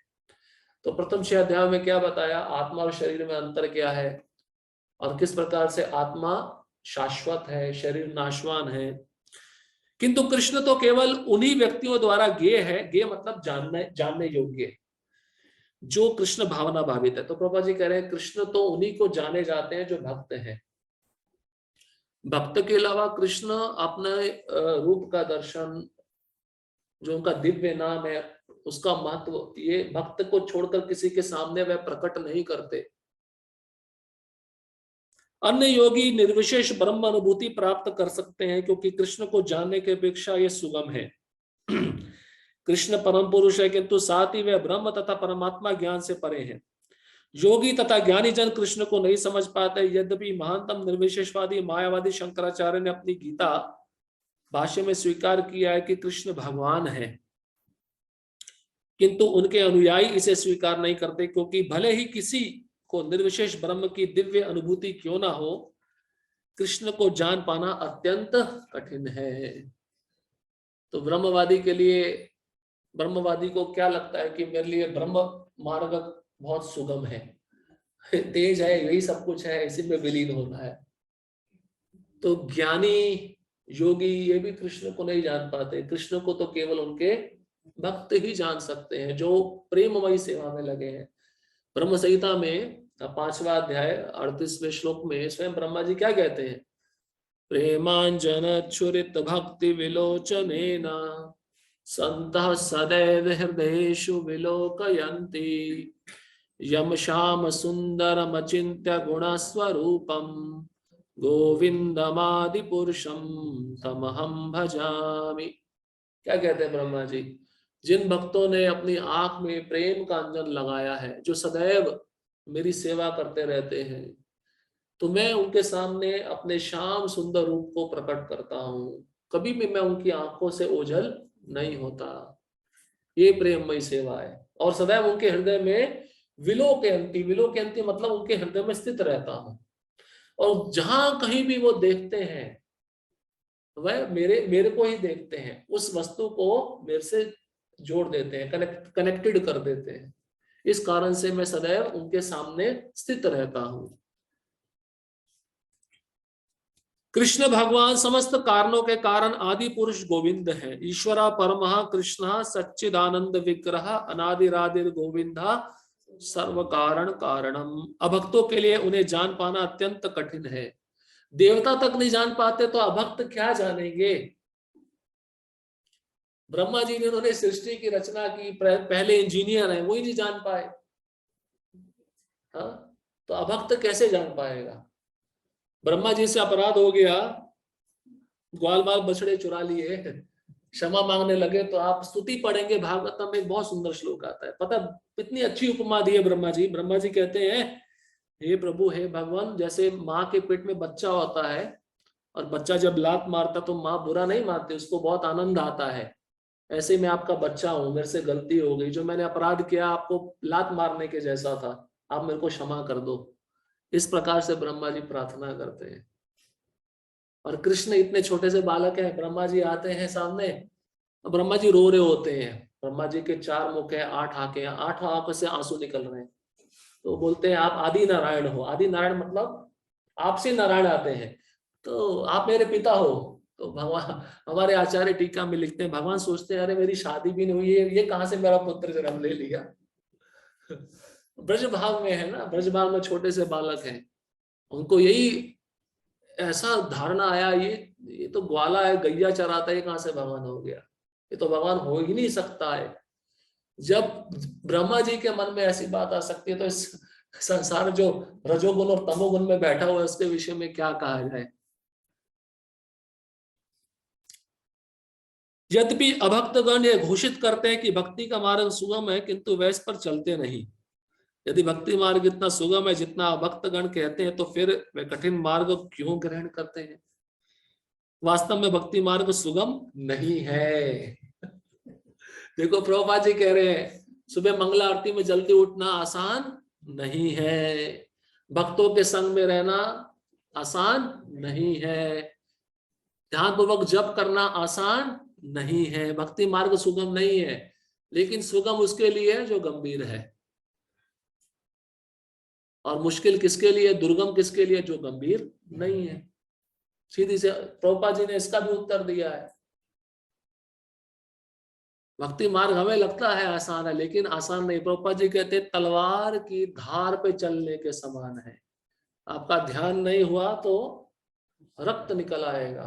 जैसे नया नया ब्लेड लेते हैं दाढ़ी बनाने के लिए, ब्लेड नया है, नए ब्लेड का बहुत धार रहता है और ध्यान नहीं है, कट हो जाएगा। प्रभुपाद जी कहते कट, खून खून निकलना मतलब जन्म मृत्यु के चक्र में वापस जाना, दोबारा जन्म लेना, इसलिए सावधान रहना पड़ेगा। भक्ति के ज्ञान से हीन अनधिकारी लोगों द्वारा ग्रहण किया जाने वाला तथा कथित भक्ति मार्ग भले ही सुगम हो, किंतु जब विधि विधानों के अनुसार दृढ़ता पूर्वक इसका अभ्यास किया जाता है तो मीमांसक तथा दार्शनिक इस मार्ग से च्युत हो जाते हैं। क्योंकि बहुत सारे विधि विधान है भक्ति में भी, ये करो ये ना करो। अब इसको जब प्रैक्टिकल रूप में पालन करने का बात आता है तो बहुत सारे लोग फिसल जाते हैं। इसलिए आपने देखा होगा बहुत ही कम रहते हैं भक्ति में। गुरु महाराज कहते हैं आया राम गया राम। इसलिए प्रभुपाद जी एक जगह प्रवचन में बोले, एक बार एक शिष्य आया प्रभुपाद जी के और उन्होंने कहा प्रभुपाद जी ये भक्त इस मंदिर में काफी लंबे समय तक रह रहा था, छोड़ के चला गया, इसके पीछे क्या कारण है? प्रभुपाद जी बोले जो चला गया उसके बारे में मत सोचो, जो रह रहा है ये सोचो कैसे रह रहा है, कैसे टिका है, वो सोचो। क्योंकि ये गंगा के विपरीत धारा में चलने के समान है। क्योंकि पूरा जगत कहाँ जा रहा है, इंद्रिय भोग की तरफ जा रहा है, और भक्त कहते नहीं इंद्रिय भोग नहीं चाहिए हमको। तो इसलिए तो बाहर के लोग भक्तों को क्या समझते हैं, पागल समझते हैं। प्रभुपाद जी ने अमेरिका में 4 नियम नहीं बताए थे, तो एक मलेच्छ आया, विदेशी आया, अंग्रेज आया, उसने बोला आप मुझे ब्राह्मण बना सकते हो? प्रभुपाद जी बोले बना सकता हूं, लेकिन 4 नियम पालन करने पड़ेंगे। कौन से 4 नियम? मांसाहार ना करना, जुआ ना खेलना, परस्त्री गमन ना करना और मदिरा ना पीना हो। तो उस मलेच्छ ने बोला, पता है क्या बोला? इम्पॉसिबल, ये हो ही नहीं सकता। आप सोचो। इसलिए बहुत सारे लोग इस मार्ग में आते हैं, टिक नहीं पाते, लेकिन अच्छा संग मिले और उस संग में रहकर वह भक्ति के विधि विधानों का पालन करे तो टिक जाते हैं और भगवत धाम चले भी जाते हैं। श्री रूप गोस्वामी अपनी कृति भक्ति रसामृत सिंधु में लिखते हैं, श्रुति स्मृति पुराण आदि पंचरात्रिम विधिम विना एकांत केर हरेर भक्तिर उत्पातेव कल्पते। बहुत ही महत्वपूर्ण श्लोक है। वह भगवत भक्ति जो उपनिषदों, पुराणों तथा नारद पंचरात्र जैसे प्रामाणिक वैदिक ग्रंथों की अवहेलना करती है, समाज में व्यर्थ अव्यवस्था फैलाने वाली है। मतलब ऐसी भक्ति जो शास्त्र के विधि विधान के अनुसार नहीं है, ऐसी भक्ति क्या करती है? समाज में उत्पात पैदा करती है। करती नहीं करती? भक्तों, आपने देखा होगा कई भक्तों को अपने मन से कुछ ना कुछ नियम बना लेते हैं। अब मान लीजिए एक उदाहरण है, ब्रजमंडल परिक्रमा, माताएं अलग चलना चाहिए, प्रभु जी अलग चलना चाहिए। अब चलते चलते दोनों साथ में चल रहे हैं, बातें चल रही है, हंसी मजाक चल रहा है, तो जब बाहर के लोग हमको देखेंगे तो क्या बोलेंगे? शास्त्र का विधि विधान क्या है? अलग रहना चाहिए, चलना अलग चाहिए, प्रसाद अलग लेना चाहिए। घर में बात, घर में एक साथ रह रहे तो बात अलग है, लेकिन जब वह लोग बाहर के ऐसा दृष्टि देखेंगे तो क्या समझेंगे? ये कोई विधि विधान नहीं है। तो मतलब अपने मन से उत्पन्न किया हुआ नियम समाज में क्या करता है? उत्पात पैदा करता है, लोग बाहर के लोगों के मन को विचलित करता है। ब्रह्मवेता, निर्विशेषवादी या परमात्मा वेत्ता योगी भगवान श्री कृष्ण को यशोदा नंदन या पार्थ सारथी के रूप में कभी नहीं समझ सकते। जो ब्रह्म में लीन होना चाहता है, जो सिद्धि प्राप्त करना चाहता है, वो कभी कृष्ण को यशोदानंदन पार्थसारथी बोलेगा? कभी नहीं बोलेगा। वो तो भक्त ही बोल सकता है। कभी कभी बड़े बड़े देवता भी कृष्ण के विषय में भ्रमित हो जाते हैं। मुयंती यत् सूर्य माम तू वेद न कश्चन, भगवान कहते हैं कि कोई भी मुझे उस रूप में तत्वतः नहीं जानता जैसा मैं हूं। तत्वतः मैं जैसा हूं देवता भी नहीं जान पाते मुझे, और यदि कोई जानता है सा महात्मा सुदुर्लभा, और कोई जान भी लेता है तो ऐसा महात्मा दुर्लभ नहीं, यहाँ पे सु शब्द लगा है, सुदुर्लभ। सु मतलब बहुत ज्यादा दुर्लभ है। रेयर स्पीशीज बोलते हैं ना, रेयर स्पीशीज, ऐसी प्रजातियां जो लुप्त होती जा रही है, तो सरकार क्या करती है, उन प्रजातियों को बचाने के लिए एक ऐसी जगह पर रखती है जहां पे उनको खत्म होने से बचाया जा सके। तो ऐसे ही ऐसे भक्त जो बहुत ही दुर्लभ है संसार में, बहुत दुर्लभ मतलब केवल कृष्ण के अतिरिक्त तो किसी चीज का सोचते ही नहीं है, तो ऐसे भक्त कितने सुदुर्लभ होंगे, जैसे श्रील प्रभुपाद जी या उनके शिष्य। ऐसा महात्मा बिरला होता है। अतः भगवान की भक्ति के बिना कोई भगवान को तत्वतः नहीं जान पाता, भले वह महान विद्वान या दार्शनिक क्यों ना हो। केवल शुद्ध भक्त ही कृष्ण के अचिंत्य गुणों को सब कारणों के कारण रूप में, उनकी सर्वशक्ति मता तथा ऐश्वर्य, उनकी संपत्ति, यश, बल, सौंदर्य, ज्ञान तथा वैराग्य के विषय में कुछ कुछ जान सकता है, क्योंकि कृष्ण अपने भक्तों पर दयालु होते हैं। तो भगवान के 6 गुण बताए हैं, तो भक्त इन 6 गुणों के बारे में कुछ कुछ जानता है, लेकिन पूरी मात्रा में नहीं जानता। और ये जो जानता है भक्त, वो भी किसकी कृपा है? कृष्ण की कृपा है। इसलिए भक्तों को भी अभिमान या गर्व नहीं होना चाहिए, मैंने भक्ति शास्त्री कर लिया, मुझे सब कुछ ज्ञान मिल गया है, मैंने भक्ति वैभव कर लिया, मुझे सब ज्ञान मिल गया है, अभी मुझे कुछ जानने की जरूरत नहीं है, मुझे सेवा करने की जरूरत नहीं है। ऐसा नहीं। जो ज्ञान को आप प्राप्त कर रहे हो, जो ज्ञान को आप धारण कर रहे हो, वो किसकी कृपा है? कृष्ण और गुरु की कृपा है। अतः भक्ति रसम सिंधु में कहा गया, अतः श्री कृष्ण नामादि न भवेद ग्राह्यम इंद्रिय सेवन मुखे जीवादो स्वयमेव स्फुर्तदा। कुंठित इंद्रियों के द्वारा कृष्ण को तत्वता नहीं समझा जा सकता, किंतु भक्तों द्वारा की गई अपनी दिव्य सेवा से प्रसन्न होकर वह भक्तों को आत्म तत्व प्रकाशित करते हैं।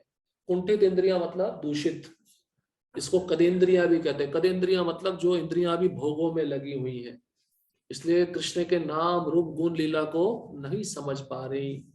लेकिन जब भी वही इंद्रियां कृष्ण की सेवा में लग जाएंगी तो सदेंद्रियां बन जाएंगी, अकुंठित हो जाएंगी, शुद्ध हो जाएंगी, तब वह कृष्ण के नाम रूप गुण लीला को ठीक से जान सकती हैं। अब अगले श्लोक में कृष्ण अपने शक्ति के बारे में बता रहे हैं, अपनी शक्तियों का ज्ञान देंगे अर्जुन को। श्लोक क्रमांक 4, भूमि रापो अनलो वायु खम्मनो बुद्धिरेव च अहंकार इत्ययं मे भिन्ना प्रकृति अष्टधा। पृथ्वी जल अग्नि वायु आकाश मन बुद्धि तथा अहंकार, ये 8 प्रकार से विभक्त मेरी भिन्ना अपरा प्रकृतियां हैं।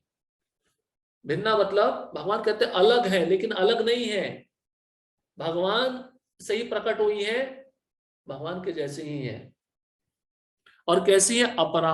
अपरा मतलब निम्नतम, निकृष्ट।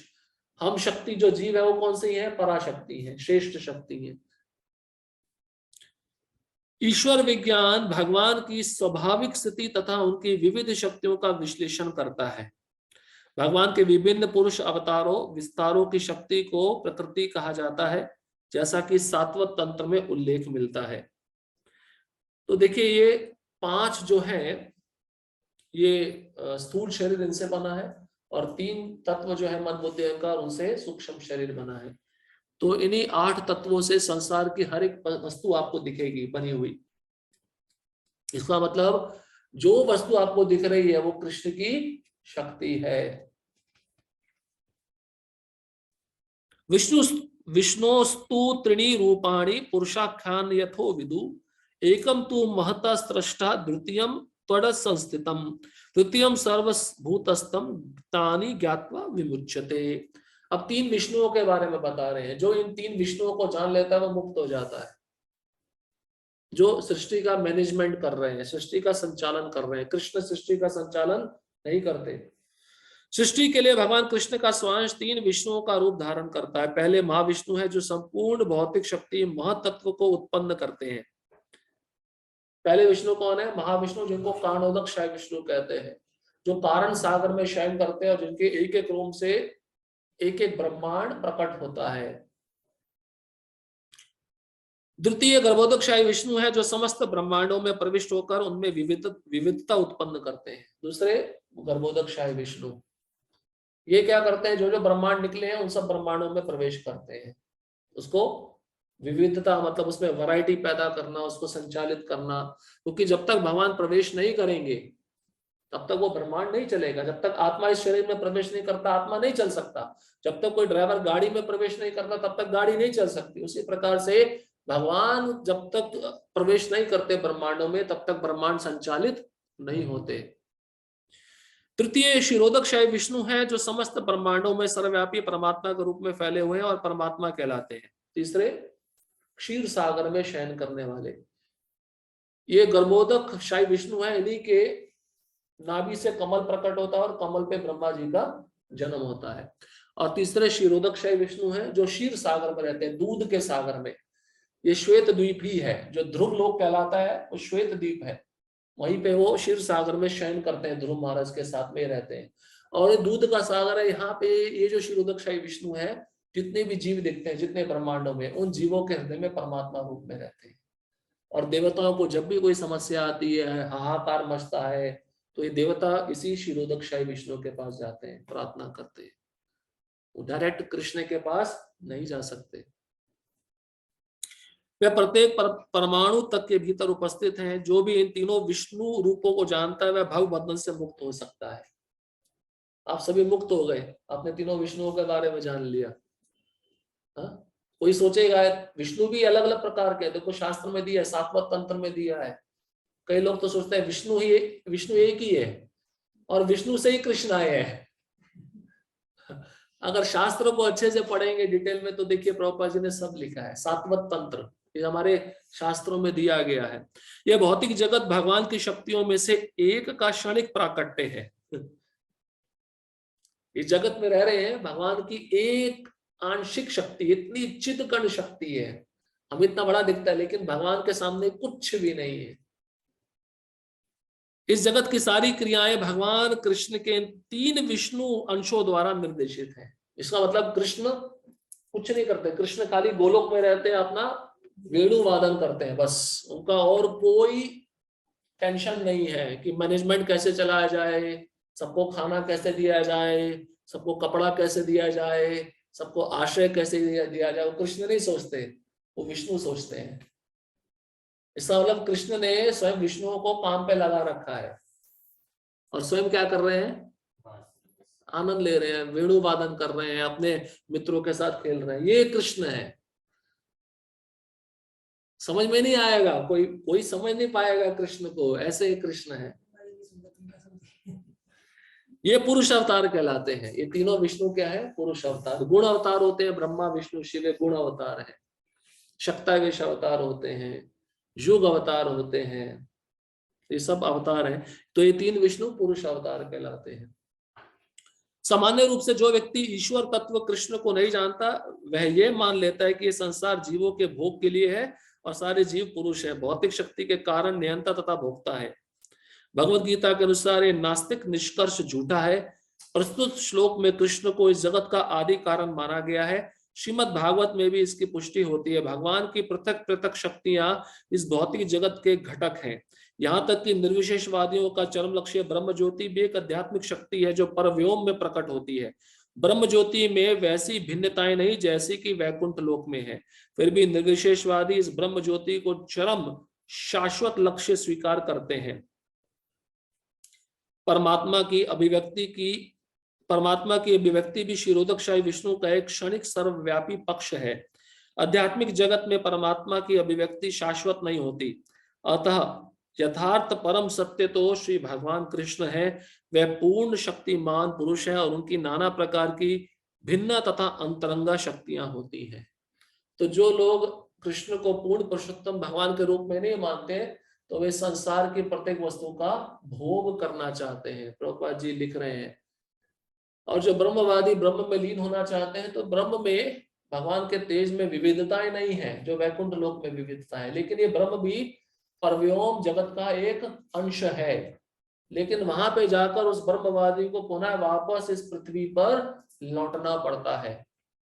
और जो योगी सिद्धि प्राप्त करना चाहते हैं, जो परमात्मा पे ध्यान लगाते हैं, वो भी पूर्ण नहीं है, वो भी वापस लौटते हैं अगर उन्होंने अपने गंतव्य स्थान को वैकुंठ लोक नहीं बनाया। तो जो यथार्थ रूप में भगवान कृष्ण को जानता है कि वह परम पुरुष हैं और उनकी अंतरंगा शक्तियां इस संसार में दिव्य रूप से कार्य कर रही हैं, तो वह भक्त कहा जाता है। उसी भक्ति के विषय में भगवान बता रहे हैं। जैसा कि ऊपर कहा जा चुका है, भौतिक शक्ति 8 प्रधान रूपों में व्यक्त होती है। इसमें से प्रथम 5 पृथ्वी, जल, अग्नि, वायु तथा आकाश स्थूल अथवा विराट सृष्टियां कहलाती हैं, जिनमें 5 इंद्रिय विषय, जिनके नाम है शब्द, स्पर्श, रूप, रस तथा गंध, सम्मिलित रहते हैं। भौतिक विज्ञान में यही 10 तत्व हैं, किंतु अन्य 3 तत्वों को, जिनके नाम मन, बुद्धि तथा अहंकार है, भौतिकतावादी उपेक्षित रखते हैं। दार्शनिक भी जो मानसिक कार्यकलापों से संबंध रखते हैं, पूर्ण ज्ञानी नहीं है, क्योंकि वह परम उद्गम कृष्ण को नहीं जानते। तो यहाँ पे दार्शनिक कौन है? ज्ञानी जन, वो भी कृष्ण को पूरी तरह से नहीं जानते। मिथ्या अहंकार मैं हूं तथा यह मेरा है, जो कि संसार का मूल कारण है। इसमें विषय भोग की 10 इंद्रियों का समावेश है। बुद्धि महतत्व नामक समग्र भौतिक सृष्टि की सूचक है। अतः भगवान की 8 विभिन्न शक्तियों से जगत के 24 तत्व प्रकट हैं, जो नास्तिक सांख्य दर्शन के विषय हैं।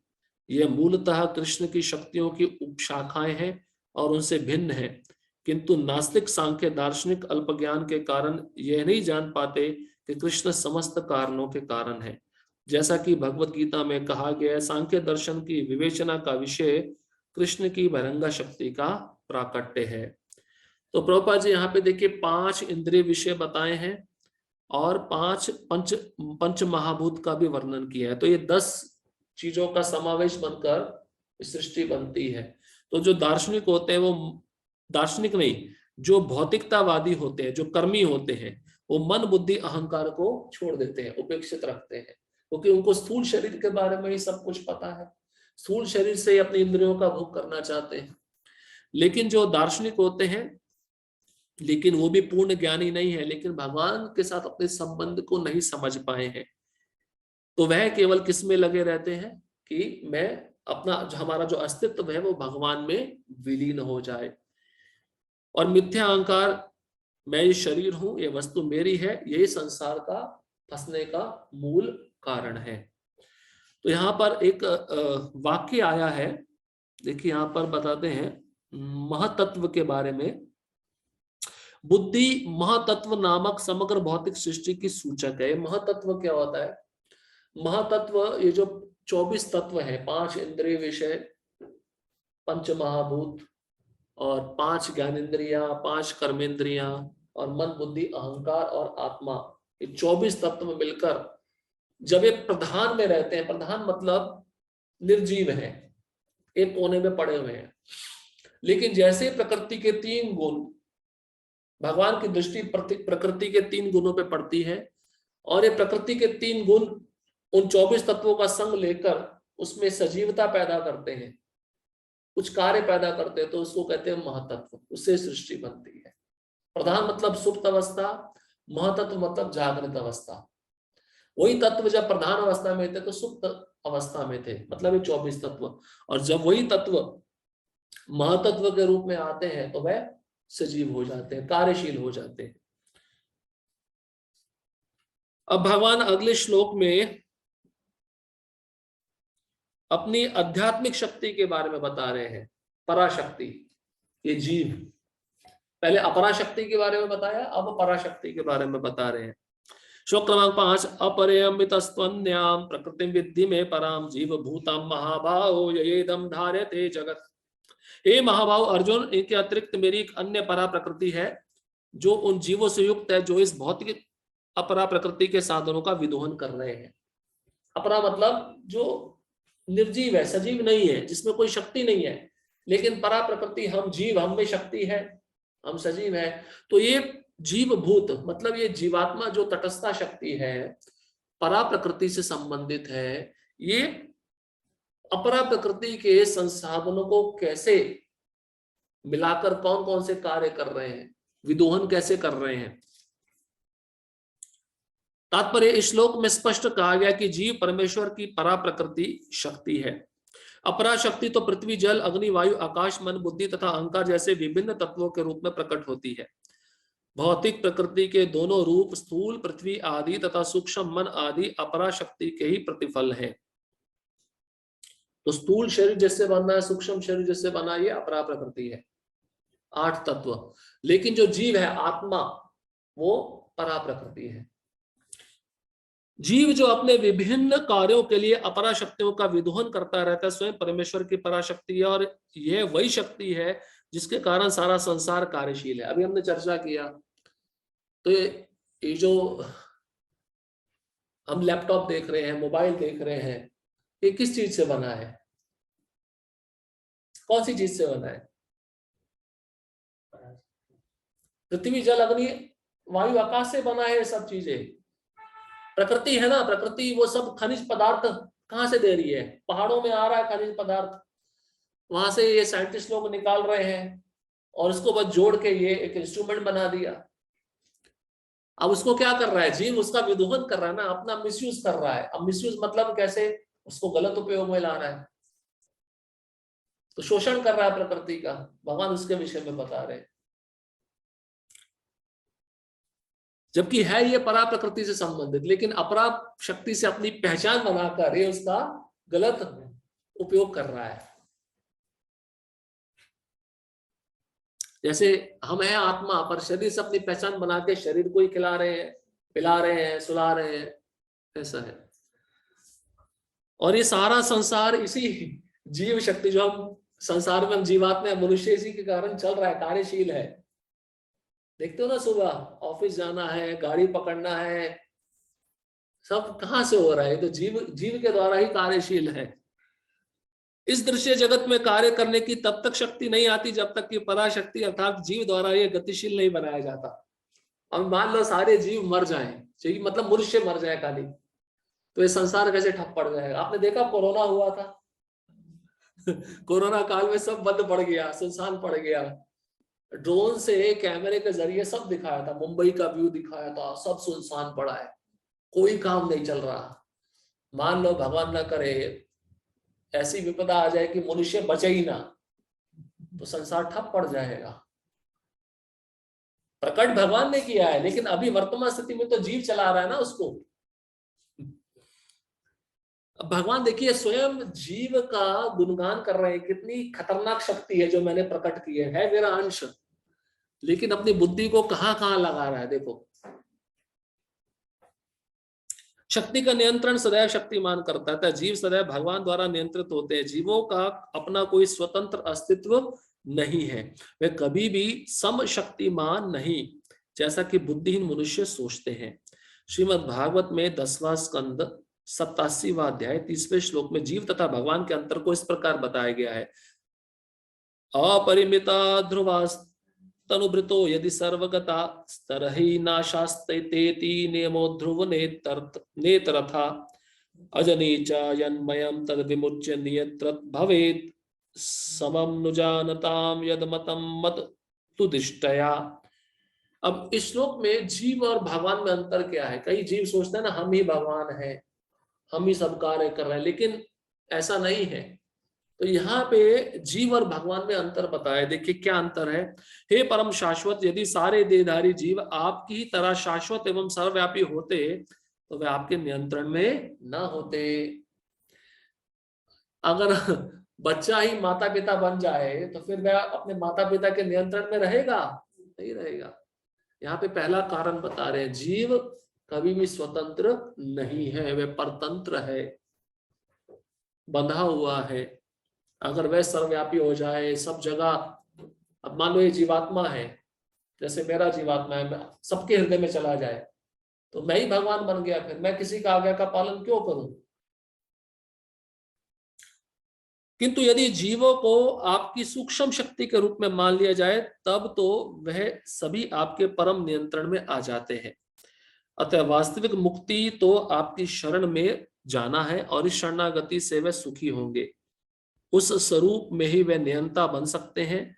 अतः अल्पज्ञ पुरुष जो अद्वैतवाद के पक्षधर हैं और इस सिद्धांत का प्रचार करते हैं कि जीव और भगवान सभी प्रकार से एक दूसरे के समान हैं, वास्तव में वे प्रदूषित मत द्वारा निर्देशित होते हैं। तो अद्वैतवाद मतलब मायावाद, अद्वैत मतलब एक, जीव और भगवान एक, जो ऐसे मत को प्रोत्साहन दे रहा है वह पूरी तरह से दूषित है और वह कभी भी सुखी नहीं होगा। क्योंकि जीव कब सुखी हो सकता है, जब वह भगवान कृष्ण के चरणों का आश्रय लेगा। उसकी स्वतंत्रता इसी में है कि भगवान पर निर्भर होकर वह कार्य करे, उसी में उसकी स्वतंत्रता है। अब देखो बच्चा छोटा खेल रहा है, अब माता पिता बोल रहे पढ़ाई कर ले, नहीं मान रहा है तो डांट पड़ती नहीं पड़ती, मार पड़ती नहीं पड़ती, और वही बच्चा अपनी माँ के कहने के अनुसार, माँ बोलेगी इतना समय खेलना है, उतना समय खेल के आ गया तो स्वतंत्र है, क्योंकि आज्ञा का पालन कर रहा है। परमेश्वर कृष्ण ही एकमात्र नियंता है और सारे जीव उन्हीं के द्वारा नियंत्रित है। सारे जीव उनकी पराशक्ति है क्योंकि उनके गुण परमेश्वर के समान है, किंतु वे शक्ति की मात्रा के विषय में कभी भी समान नहीं है। अचिंत्य भेदाभेद तत्व, मात्रा में समान नहीं है लेकिन गुण की दृष्टि में समान है। स्थूल तथा सूक्ष्म अपराशक्ति का उपभोग करते हुए पराशक्ति जीव को अपने वास्तविक मन तथा बुद्धि की विस्मृति हो जाती है। स्थूल मतलब ये जो शरीर दिख रहा है, सूक्ष्म मतलब जो नहीं दिखता। इन दोनों शरीरों के द्वारा ही व्यक्ति क्या कर रहा है, आत्मा क्या कर रहा है, भोग कर रहा है, और भोग करने से अपनी जो वास्तविक स्थिति है उसको भूल गया है, विस्मृति हो गई है। इस विस्मृति का कारण जीव पर जड़ प्रकृति का प्रभाव है। जड़ प्रकृति मतलब मोबाइल, लैपटॉप, सिनेमा थिएटर, जड़ प्रकृति है सब। इसी का ही तो सहारा ले रहा ना, अपने मनोरंजन के लिए इन सब वस्तुओं का सहारा लेके वह भगवान को पूरी तरह से भूल चुका है।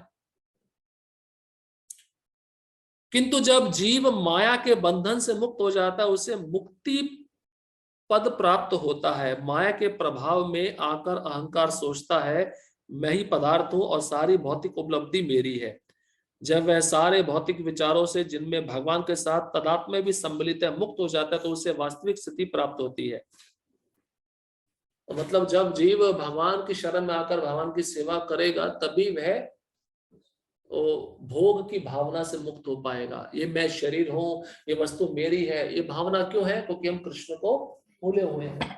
जैसे हम कृष्ण को याद रखेंगे ये भावना हमारे मन से चली जाएगी।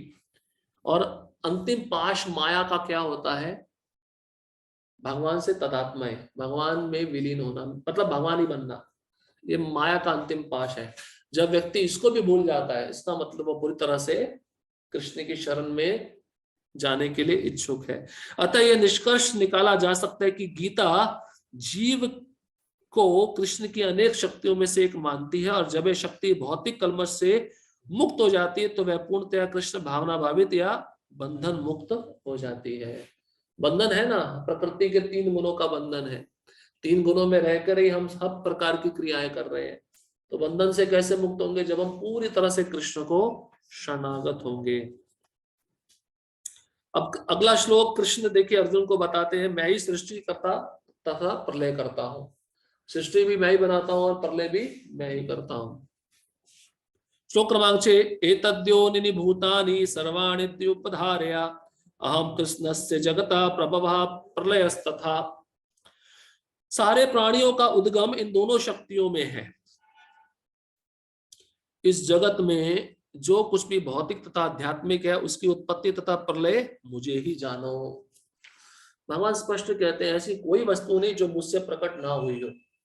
मैं ही प्रकट करता हूं, मैं ही खत्म करता हूं। अब कैसे, आप तो कहेंगे प्रभु जी प्रलय होता है तो शिव जी तांडव नृत्य करते हैं, तो शिव जी करते हैं, लेकिन आदेश कौन देता है? हमारे भौतिक माता पिता शिव और पार्वती हैं, लेकिन आध्यात्मिक माता पिता राधा कृष्ण हैं, ऐसे समझो। शिव जी प्रकृति पे दृष्टिपात डालते हैं विष्णु के कहने पर, तब हम जीव जन्म लेते हैं। अहम बीज प्रदा पिता, अभी कृष्ण आगे बताएंगे मैं पिता हूं, लेकिन दृष्टि मैं किससे डलवाता हूं? शिव जी से डलवाता हूं। शिव जी साधारण नहीं है, शिव जी जीव तत्व में भी नहीं आते और विष्णु तत्व में भी नहीं आते, उनका अपना ही तत्व है। इसलिए यहां पे देखिए स्पष्ट रूप से अर्जुन को कहते हैं,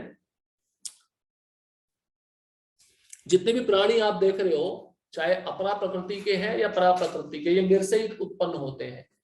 और इस जगत में भौतिक वस्तु, आध्यात्मिक वस्तु कुछ भी दिख रहा है, उसकी उत्पत्ति भी मैं करता हूं और प्रलय भी मैं करता हूं। प्रलय कैसे करते हैं भगवान? उसका किसी व्यक्ति को मारना हो तो कैसे मारेंगे? काल के द्वारा। काल मतलब समय के द्वारा मरवाएंगे ना, समय के द्वारा ही तो सब कुछ क्षीण हो रहा है, समय पे ही सब वस्तु उत्पन्न होती है, समय पे ही नष्ट हो जाती है। जैसे किसी को किसी जीव के द्वारा मरवाना है तो वो काल के द्वारा ही प्रेरित किया जाता है। तात्पर्य, जितनी वस्तुएं विद्यमान है वे पदार्थ तथा आत्मा के प्रतिफल है। आत्मा सृष्टि का मूल क्षेत्र है और पदार्थ आत्मा द्वारा उत्पन्न किया जाता है। पदार्थ यहाँ पे मतलब शरीर। भौतिक विकास की किसी भी अवस्था में आत्मा की उत्पत्ति नहीं होती, अपितु यह भौतिक जगत आध्यात्मिक शक्ति के आधार पर ही प्रकट होता है।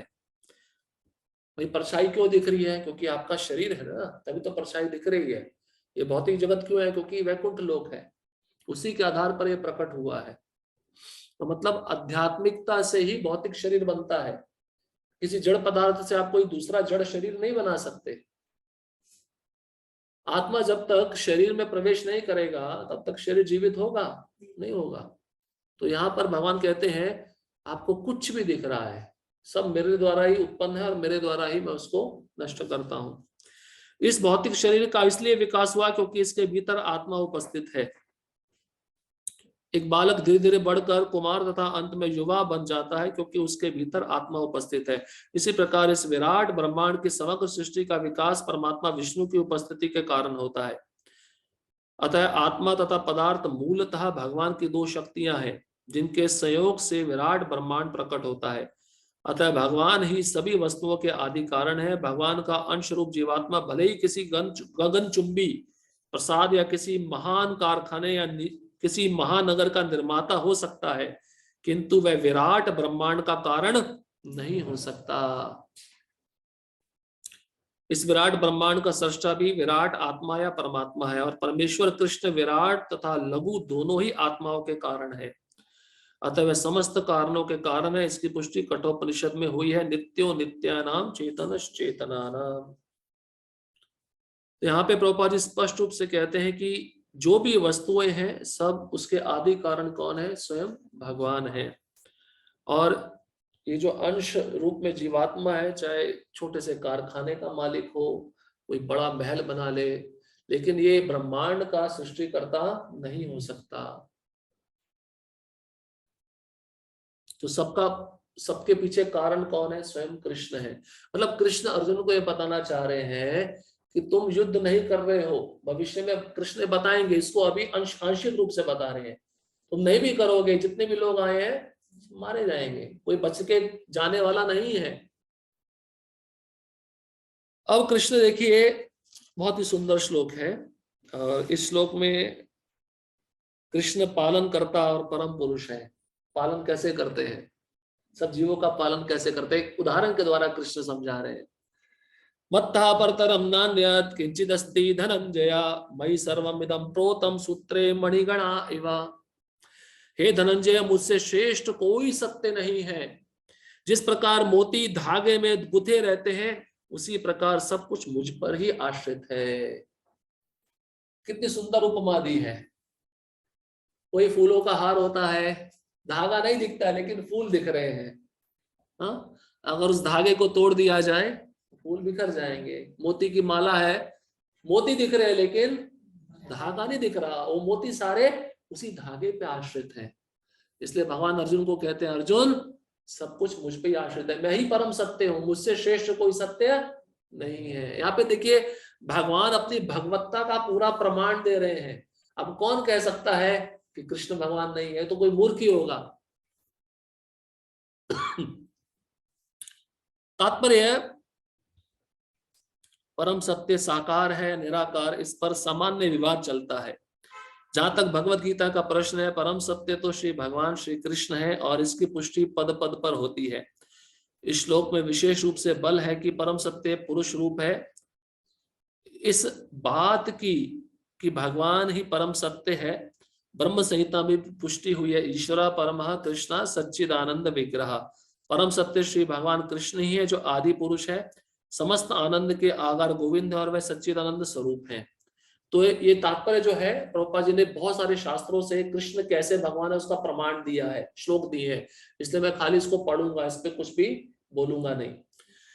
ये सब प्रमाण निर्विवाद रूप से प्रमाणित करते हैं कि परम सत्य परम पुरुष है जो समस्त कारणों का कारण है। फिर भी निर्विश्वरवादी श्वेश्वात्तर उपनिषद में उपलब्ध वैदिक मंत्र के आधार पर तर्क करते ततो यदुत्तरतरम तद रूप मनामयम या एतद् दुर्मृतास्ते भवन्त्यर्थे दुख मेवापियंती। भौतिक जगत में ब्रह्मांड के आदि जीव ब्रह्मा को देवताओं मनुष्यों तथा निम्न प्राणियों में सर्वश्रेष्ठ माना जाता है, किंतु ब्रह्मा के परे एक इंद्रियातीत ब्रह्म है जिसका कोई भौतिक स्वरूप नहीं होता और जो समस्त भौतिक कल्मश से रहित होता है। जो व्यक्ति उसे जान लेता है वह भी दिव्य बन जाता है, किंतु जो उसे नहीं जान पाते वह सांसारिक दुखों को भोगते रहते हैं। निर्विशेषवादी अरूपम शब्द पर विशेष बल देते हैं। अरूपम मतलब जिसका रूप नहीं है, अ मतलब नहीं। तो मायावादी क्या कहते हैं? कृष्ण का रूप है ही नहीं, कृष्ण का रूप है तो माया है, 3 गुणों से बना है। तो इस पे ज्यादा बल देते हैं मायावादी निर्विशेषवादी, अरूपम। लेकिन भक्त की दृष्टि में कृष्ण का रूप कैसा है? सच्चिदानंद है, अरूपम है, मतलब हमारे रूप जैसा नहीं है। भक्त की दृष्टि में अरूपम है, लेकिन अरूपम मतलब हमारी तरह का रूप नहीं है, लेकिन वो कैसा है? सच्चिद आनंद रूप है। रूप है, भगवान निराकार नहीं है, भगवान साकार है, दिव्य है। देखिए प्रभुपाद जी भी लिख रहे हैं, किंतु यह अरूपम शब्द निराकार नहीं है, यह दिव्य सच्चिदानंद स्वरूप का सूचक है, जैसा कि ब्रह्म संहिता में वर्णित है और ऊपर उद्धृत है। मतलब कृष्ण का रूप हम साधारण मनुष्य के रूप जैसा नहीं है, इसको कहते हैं अरूपम। भाई हमारे शरीर में क्या होता है? 9 द्वारों से दुर्गंध आती है, ठीक है, मलमूत्र त्यागते हैं, खाते हैं, सोते हैं। कृष्ण का शरीर ये सब नहीं करता है। अगर आप चैतन्य चरितमृत पढ़ेंगे, कृष्ण के शरीर से सुगंध ही सुगंध आती रहती है, तो ब्रजवासी उसको सूंघते रहते हैं। कृष्ण को कभी हमारी तरह खाना नहीं पड़ता है। हाँ, एक मनुष्य रूप में आए हैं, वो क्रिया करते हैं, लेकिन जब खाने के इच्छुक नहीं है कृष्ण, उनका रूप ही सच्चिदानंद है। तो और 6 प्रकार का परिवर्तन हमारे शरीर में होता है, लेकिन 6 प्रकार का परिवर्तन कृष्ण के शरीर में नहीं होता। इसको कहते हैं अरूपम। शेषवात्तर उपनिषद के अन्य श्लोकों में से भी इसकी पुष्टि होती है। वेदाहम मेतम पुरुषम महांतम आदित्य वर्णम तमसा परस्तात् तमेव विद्वानति मृत्युमेति नान्य पंथा विद्यते अनाये यस्मात् परम ना परमस्ति किंचित यस्मात् तृणीयो नो जायो अस्ति किंचित वृक्ष एव स्तब्धो दिवि तिष्ठत्ते कस्तेनेदं पूर्णम पुरुषेण सर्वम। मैं उन भगवान को जानता हूं जो अंधकार की समस्त भौतिक अनुभूतियों से परे है। उनको जानने वाला ही जन्म तथा मृत्यु के बंधन का उल्लंघन कर सकता है। उस परम पुरुष के इस ज्ञान के अतिरिक्त मोक्ष का कोई अन्य साधन नहीं है। उन परम पुरुष से बढ़कर कोई सत्य नहीं, क्योंकि वह श्रेष्ठतम है। वह सूक्ष्म से भी सूक्ष्मतर है और महान से भी महानतर है। वह मूक वृक्ष के समान स्थित है और दिव्य आकाश को प्रकाशित करते हैं। जिस प्रकार वृक्ष अपनी जड़ें फैलाता है, वह भी अपनी विस्तृत शक्तियों का प्रसार करते हैं। देखा ना, तो वृक्ष एक ही जगह पे खड़ा रहता है, उसकी जड़ें बढ़ती रहती है। ऐसे कृष्ण अपने गोलोक में, उनकी शक्तियां पूरे संसार में फैली है। इन श्लोकों से निष्कर्ष निकलता है कि परम सत्य ही श्री भगवान है, जो अपनी विविध परा अपरा शक्तियों के द्वारा सर्वव्यापी है। अब देखिए, कृष्ण बहुत ही सुंदर अभी चर्चा करने वाले हैं। एक भक्त की इच्छा रहती है कि मैं कृष्ण को कहाँ देखूं। अर्जुन के मन में भी इच्छा प्रकट हुई, क्योंकि अर्जुन निमित्त बनकर हमारे द्वारा ही, हमारे माध्यम से ही प्रश्न पूछ रहे हैं। और वो जानना चाहते हैं कृष्ण आंशिक रूप में, कृष्ण आप कहाँ कहाँ रहते हो। अब कृष्ण बताते मैं कहाँ कहाँ रहता हूँ, तो इन विधियों के द्वारा वह भक्त कृष्ण का स्मरण कर सकता है। कोई आपको पूछे ना भगवान कहाँ है, तो ये प्रमाण दिखा देगा। अब जो श्लोक आने वाले हैं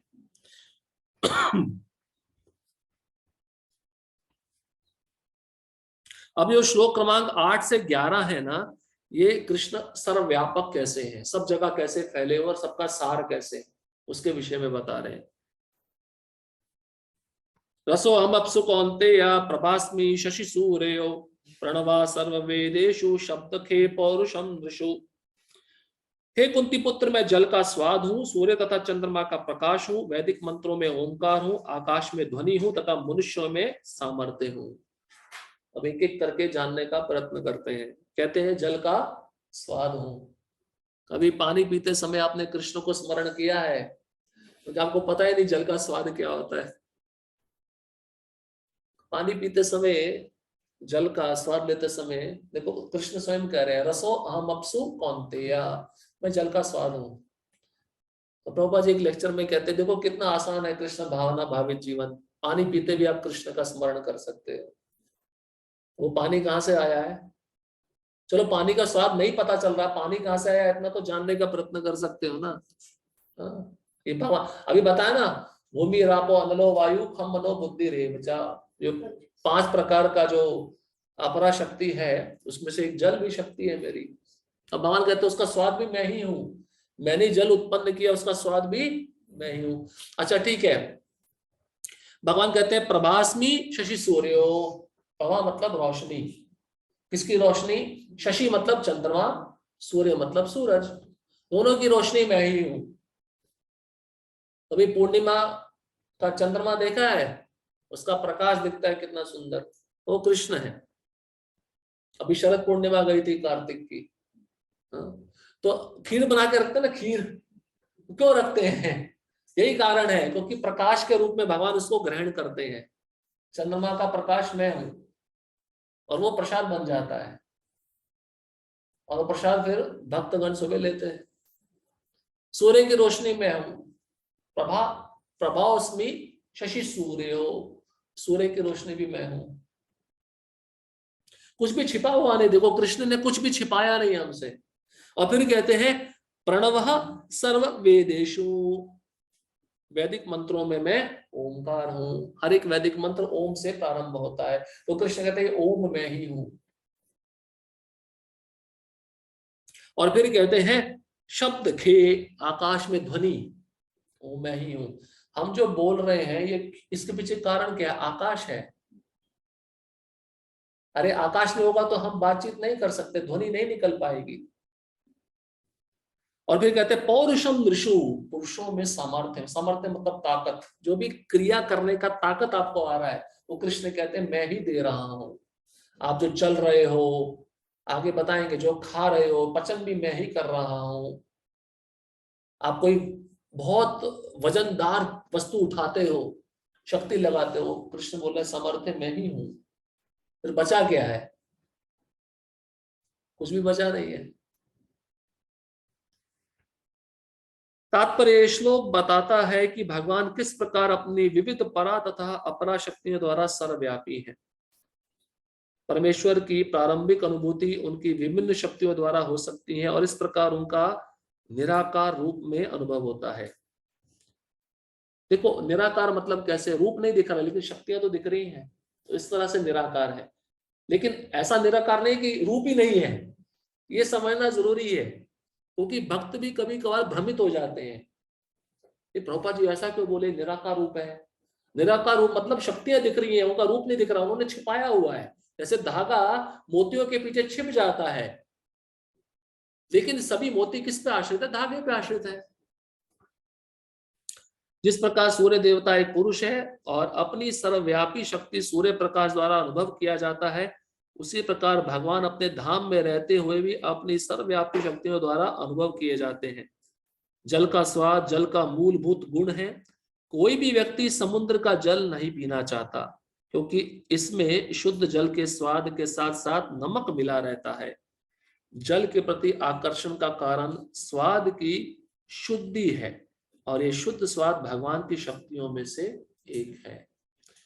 निर्विशेषवादी व्यक्ति जल में भगवान की उपस्थिति जल के स्वाद के कारण अनुभव करता है, और सगुणवादी भगवान का गुणगान करता है।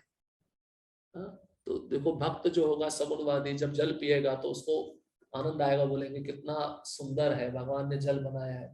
इस प्रकार से भगवान का गुणगान करता है। और निराकारवादी भी गुणगान करता है, अनुभव करता है, लेकिन कैसे, यहाँ पे बताते हैं, जल के स्वाद के रूप में। लेकिन भक्त गुणगान करके करता है अनुभव, लेकिन जो मायावादी होता है, निराकारवादी होता है, वो अनुभव करके करता है। ठीक है, पानी बनाया, पानी में नहीं होता तो हम जी नहीं पाते, इस तरह सोच। लेकिन भक्त वो अनुभव भी करता है और साथ में कृष्ण का गुणगान भी करता है, क्योंकि वे प्यास बुझाने के लिए सुस्वादु जल प्रदान करते हैं। देखो, आपने अनुभव किया होगा, आपको कितनी भी प्यास लगी हो, जूस ला के दे दो, प्यास नहीं बुझती। इसका मतलब वो जल कृष्ण से आ रहा है, और कृष्ण ही वो स्वाद के रूप में जल में बैठे हैं और सबकी प्यास बुझाते हैं। परमेश्वर को अनुभव करने की यही विधि है। व्यवहारतः सगुणवाद तथा निरविशेषवाद में कोई मतभेद नहीं है। जो ईश्वर को जानता है वह यह भी जानता है कि प्रत्येक वस्तु में एक साथ सगुण बोध तथा निर्गुण बोध निहित होता है, और इनमें कोई विरोध नहीं है। अतः भगवान चैतन्य ने अपना शुद्ध सिद्धांत प्रतिपादित किया, जो अचिंत्य भेदाभेद तत्व कहलाता है। तो कोई भी वस्तु है, उसके बुरे गुण भी होंगे, अच्छे गुण भी होंगे। उसी प्रकार से हर एक वस्तु का निराकार गुण भी होता है, सगुण गुण भी रहता है। तो भक्त को ये दोनों प्रकार के गुण पता रहते हैं। उसी को अचिंत्य भेदाभेद तत्व कहा जाता है। सूर्य तथा चंद्रमा का प्रकाश भी मूलतः ब्रह्म ज्योति से निकला है। अभी आप समझ रहे हैं, सूर्य का जो प्रकाश है, इसका अपना प्रकाश नहीं है, ये कहां से ले रहा है? कृष्ण के शरीर से जो प्रकाश निकलता है उसको ब्रह्म ज्योति कहते हैं। सूर्य चंद्र दोनों अपने प्रकाश उसी ब्रह्म ज्योति से लेते हैं, जो कृष्ण के शरीर से निकले, और वो लेके हमको दे रहे हैं। इनका अपना प्रकाश नहीं है। जो भगवान का निर्विशेष प्रकाश है, प्रणव या ओमकार, प्रत्येक वैदिक मंत्र के प्रारंभ में भगवान को संबोधित करने के लिए प्रयुक्त दिव्य ध्वनि है। चूंकि निर्विशेषवादी परमेश्वर कृष्ण को उनके असंख्य नामों के द्वारा पुकारने से भयभीत रहते हैं, अतः वे ओमकार का उच्चारण करते हैं। मायावादी यशोदा नंदन कह के नहीं पुकारेंगे, क्योंकि रूप को मानते ही नहीं है। क्या बोलते हैं? ओम बोलते हैं। इसलिए आप आगे पढ़ोगे, मायावादी ओम बोलते हैं और भक्तगण हरे कृष्ण महामंत्र उच्चारण करते हैं, ये अंतर है। लेकिन ओम भी किसकी ध्वनि है? कृष्ण की ही ध्वनि है। ओम में और महामंत्र में कोई अंतर नहीं है, एक ही है। लेकिन ओम में वो उच्चारण से वो रुचि नहीं आएगी जो कृष्ण नाम उच्चारण करने से रुचि आती है। किंतु उन्हें इसकी तनिक भी अनुभूति नहीं होती कि ओमकार कृष्ण का शब्द स्वरूप है। कृष्ण भावनामृत का क्षेत्र व्यापक है, और जो इस भावनामृत को जानता है वह धन्य है। जो कृष्ण को नहीं जानते वह मोहग्रस्त रहते हैं। अतः कृष्ण का ज्ञान मुक्ति है और उनके प्रति अज्ञान बंधन है। अभी आगे और 2 श्लोकों में, 3 श्लोकों में भगवान सर्वव्यापकता का ही वर्णन कर रहे हैं। मैं कहाँ कहाँ रहता हूँ, संक्षिप्त में। आगे अर्जुन पूछेगा, अभी आप विस्तार पूर्वक बताओ कहाँ कहाँ रहते। फिर कृष्ण बोलेंगे, मैं स्वयं ही जानता नहीं हूँ कि मैं कहाँ कहाँ रहता हूँ, फिर भी आंशिक रूप से आपको कुछ स्थान बताऊंगा। ऐसे 84 स्थान भगवान बताएंगे जहां मैं रहता हूँ, लेकिन आंशिक रूप में यहाँ पे बता रहे हैं। श्लोक क्रमांक 9, पुण्यो गंध पृथ्व्याम च तेजस्मी विभावसौ जीवनम सर्वभूतेषु तपश्चास्मि तपस्विषु। मैं पृथ्वी की आद्य सुगंध और अग्नि की उष्मा हूं। मैं समस्त जीवों का जीवन तथा तपस्वियों का तप हूं। तात्पर्य, पुण्य का अर्थ है जिसमें विकार ना हो। अतः आद्य, इस जगत में प्रत्येक वस्तु में कोई ना कोई सुगंध होती है, यथा फूल की सुगंध या जल, पृथ्वी, अग्नि, वायु आदि की सुगंध। समस्त वस्तुओं में व्याप्त अदूषित भौतिक गंध जो आद्य सुगंध है वह कृष्ण है। तो फूलों में जो सुगंध आ रही है वो क्या है? कृष्ण है। वो सुगंध कहाँ से आ रही है? आप सोचो, वो फूल कहाँ से आ रहा है? वृक्ष से आ रहा है ना। वृक्ष कहाँ से आ रहा है? पृथ्वी। पृथ्वी किसकी शक्ति है? कृष्ण की है। तो हो गया ना संबंध। तो ऐसी, अब इसका अर्थ ये नहीं कि दुर्गंध भी आ रही है वो भी कृष्ण है। यहाँ पे प्रभुपाद जी बोले अदूषित, जो दूषित नहीं है। ऐसी सुगंध जो पृथ्वी में से आती है, जो सुगंधित है, वो कृष्ण कहते मैं हूं। इसलिए पुष्प को जब सूंघते हैं तो सूंघते जो सुगंध आ रही है वो सुगंध कृष्ण है। ऐसे सूंघते हुए कृष्ण का स्मरण करना चाहिए। फिर कहते हैं इसी प्रकार प्रत्येक वस्तु का एक विशिष्ट स्वाद रस होता है और इस स्वाद को रसायनों के मिश्रण द्वारा बदला जा सकता है। अतः प्रत्येक मूल वस्तु में कोई ना कोई गंध तथा स्वाद होता है। तो केमिकल से, बहुत सारे रसायनों के मिश्रण से स्वाद को बदला जाता है। तो हर एक वस्तु का अपना कोई ना कोई गंध रहता है। वो गंध कृष्ण है, जो मुख्य रूप से पृथ्वी से उत्पन्न हो रही है। विभा वसु का अर्थ है अग्नि। अब आगे क्या कहते हैं? तेजाशस्मि विभा वसौ। जो अग्नि का तेज है, ऊष्मा है। ऊष्मा मतलब तेज। अग्नि के निकट आप जाते हो तो आप ऐसा लगता है ना शरीर जल रहा है। वो जलन, वो जो ऊष्मा है, वो तपन है, ताप है, वो कृष्ण बोलते हैं मैं हूं। अब यहाँ पे प्रभुपाद जी उदाहरण बता रहे, देखिए। विभा वसु का अर्थ अग्नि है। अग्नि के बिना ना तो फैक्ट्री चल सकती है ना भोजन पक सकता है। ये अग्नि कृष्ण है। तो माताएं जब कुकिंग करती हैं अग्नि के ऊपर, वो अग्नि कृष्ण है। और भोग बना रहे हैं भगवान के लिए तो वो तो कृष्ण है ही। तो फैक्ट्रियां भी आप देखो, अभी बड़ी बड़ी फैक्ट्रियां चल रही हैं, बड़े बड़े ट्रक आते हैं लकड़ियों के, अग्नि से ही चल रहा है। तो अग्नि कृष्ण है। मतलब भगवान ये बताना चाहते हैं कि जीव एक क्षण भी मेरे बिना नहीं रह सकता है। अग्नि का तेज ऊष्मा भी कृष्ण ही है। वैदिक चिकित्सा के अनुसार कुपच का कारण पेट में अग्नि की मंदता है। इंडाइजेशन होता है ना, कोई खाया पदार्थ आपको पचन नहीं हुआ तो मतलब अग्नि मंद है अंदर। इसको जठर अग्नि भी बोलते हैं।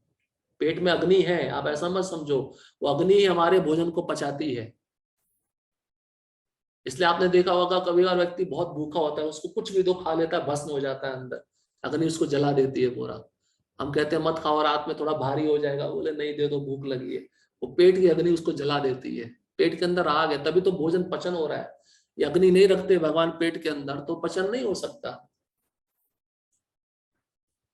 कृष्ण ने ये यंत्र बनाया तो उनको पता है ना क्या क्या चीजें यहाँ कहाँ पे फिट करनी है।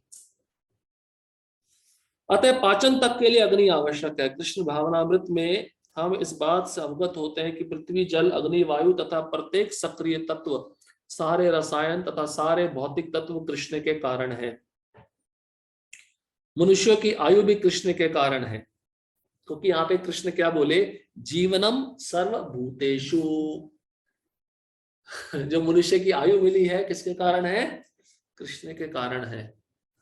हम कोई 100 साल जिए तो ऐसा नहीं समझना चाहिए मैं बहुत महान हूं। जो भी आयु जिसको मिली है वो कृष्ण के कारण है। वो आयु ही कृष्ण है।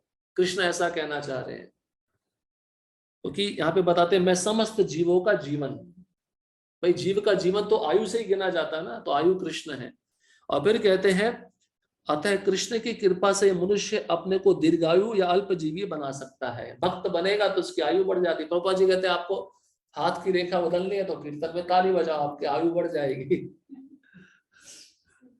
अब मनुष्य के हाथ में है कि अपनी आयु को बढ़ाना है या अपनी आयु को कम करना है। भोग में लगाओगे तो आयु कम होती जाएगी, और कृष्ण की सेवा में लगे रहोगे तो आयु बढ़ती जाएगी।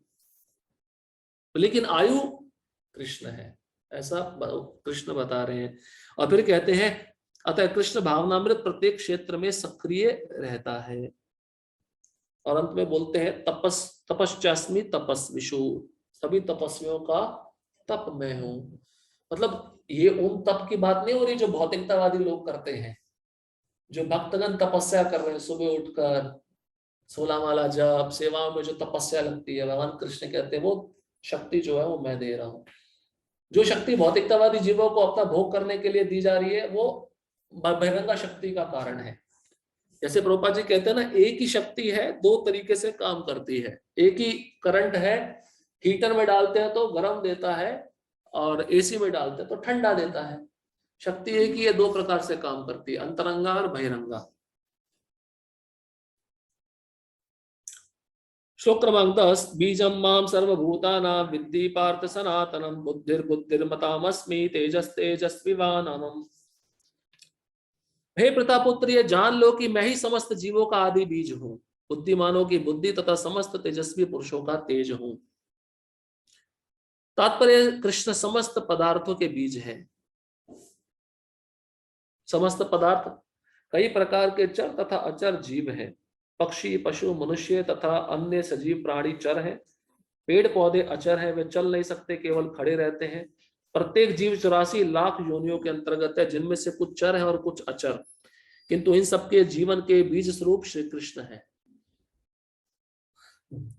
तो वनस्पतियां हैं, पेड़ हैं, औषधि है, लताएं हैं, ये बीज हम बोते हैं खेती करने के लिए, वो बीज कृष्ण है।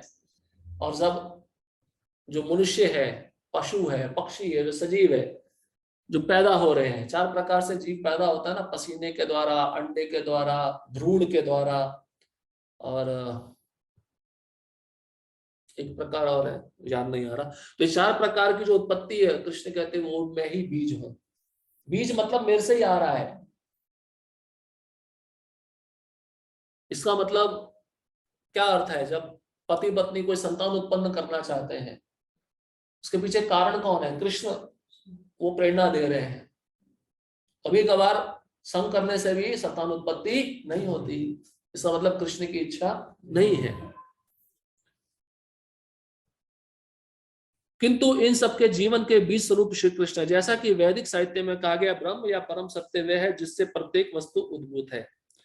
कृष्ण परब्रह्म या परमात्मा है। ब्रह्म तो निर्विशेष है, किंतु परब्रह्म साकार है। ब्रह्म मतलब कृष्ण का तेज, वो निर्विशेष है, उसका कोई आकार नहीं। लेकिन परब्रह्म मतलब जो परमात्मा है वो तो साकार है, उसका तो रूप है। निर्विशेष ब्रह्म साकार रूप में आधारित है, यह भगवत गीता में कहा गया है। कैसे आधारित है? क्योंकि कहां से निकल रहा है, उसका स्रोत कौन है? कृष्ण है। कृष्ण आगे कहेंगे, ब्रह्मणो ही प्रतिष्ठा हम। ब्रह्म कहां से आ रहा है, तेज कहां से आ रहा है? मेरे शरीर से ही आ रहा है।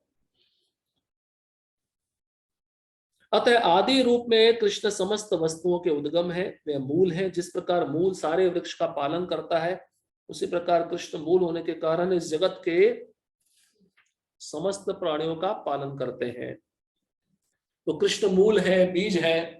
तो बीज पे आप पानी डालते हो तो बढ़ता है ना, वृक्ष बनता है। पहले पौधा बनता है, फिर वृक्ष बनता है, उसमें फल फूल लगते हैं। तो वही जड़ तो सबका पालन करती है। जल में, जड़ में पानी डालने से वो पानी सब जगह पहुंचता है। इसलिए कृष्ण जानते हैं मैं पिता हूं, मैं बीज हूं, तो मुझे ही सबका पालन करना है। घर का मुखिया होता है, वो सोचता है ना कि मुझे ही परिवार का पालन करना है, मुझे ही कमाना है। तो इस प्रकार से कृष्ण उन सब अपने आश्रित जीवों को सब प्रकार का सुविधा प्रकृति के माध्यम से प्रदान करते हैं।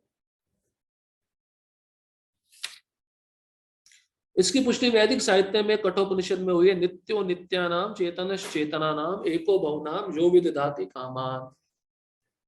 वह समस्त नित्यों के नित्य हैं, वह समस्त जीवों के परम जीव हैं, और वह ही समस्त जीवों का पालन करने वाले हैं। सही बात है ना? देखो, कृष्ण एक होकर सबका पालन कर रहे हैं। खाली इस ब्रह्मांड के जीवों का नहीं, अनंत कोटि ब्रह्मांडों के जीवों का पालन कर रहे हैं। यहाँ तक कि आध्यात्मिक जगत में जो जीव रहते हैं उनका भी पालन कर रहे हैं। इतना सप्लाई कोई देगा? कोई नहीं दे सकता जो कृष्ण देते हैं। इसका मतलब कितनी प्रचुर मात्रा में उनके पास शक्तियां हैं। आप ये भी अनुभव करो, जितने भी मनुष्य योनि में जीव देख रहे हैं, सबकी शक्लें मिलती है क्या?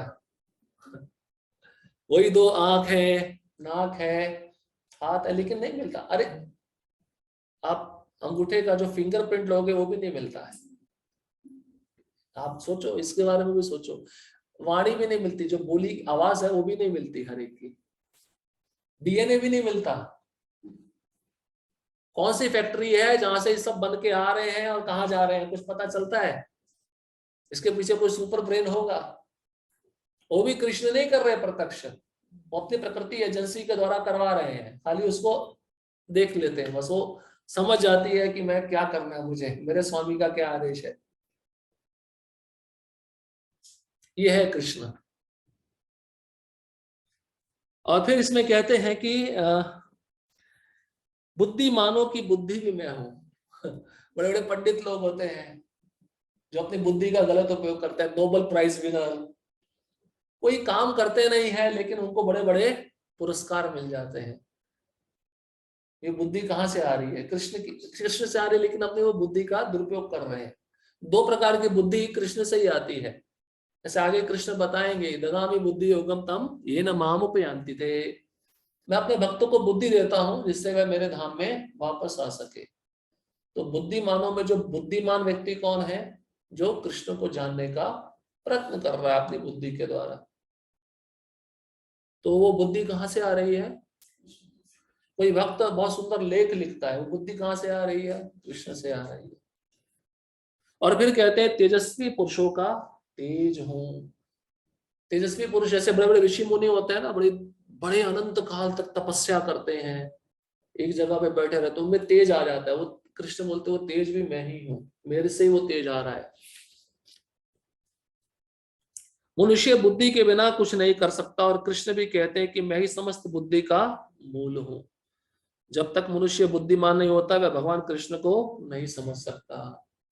मतलब आप कृष्ण को समझे हो या समझने का प्रयत्न कर रहे हो, बहुत बुद्धिमान हो और अपनी बुद्धि का सही उपयोग कर रहे हो। ये बुद्धि का सही उपयोग है, कृष्ण को जानने का प्रयत्न करना। और कैसे होगा? सुनने से होगा, शास्त्र के अध्ययन से होगा। तो इस प्रकार से भगवान अपनी सर्व व्यापकता का वर्णन कर रहे हैं। ठीक है, यहीं पर समाप्त करते हैं, समय हो गया। हरे कृष्णा कृष्णा कृष्णा हरे हरे, हरे राम राम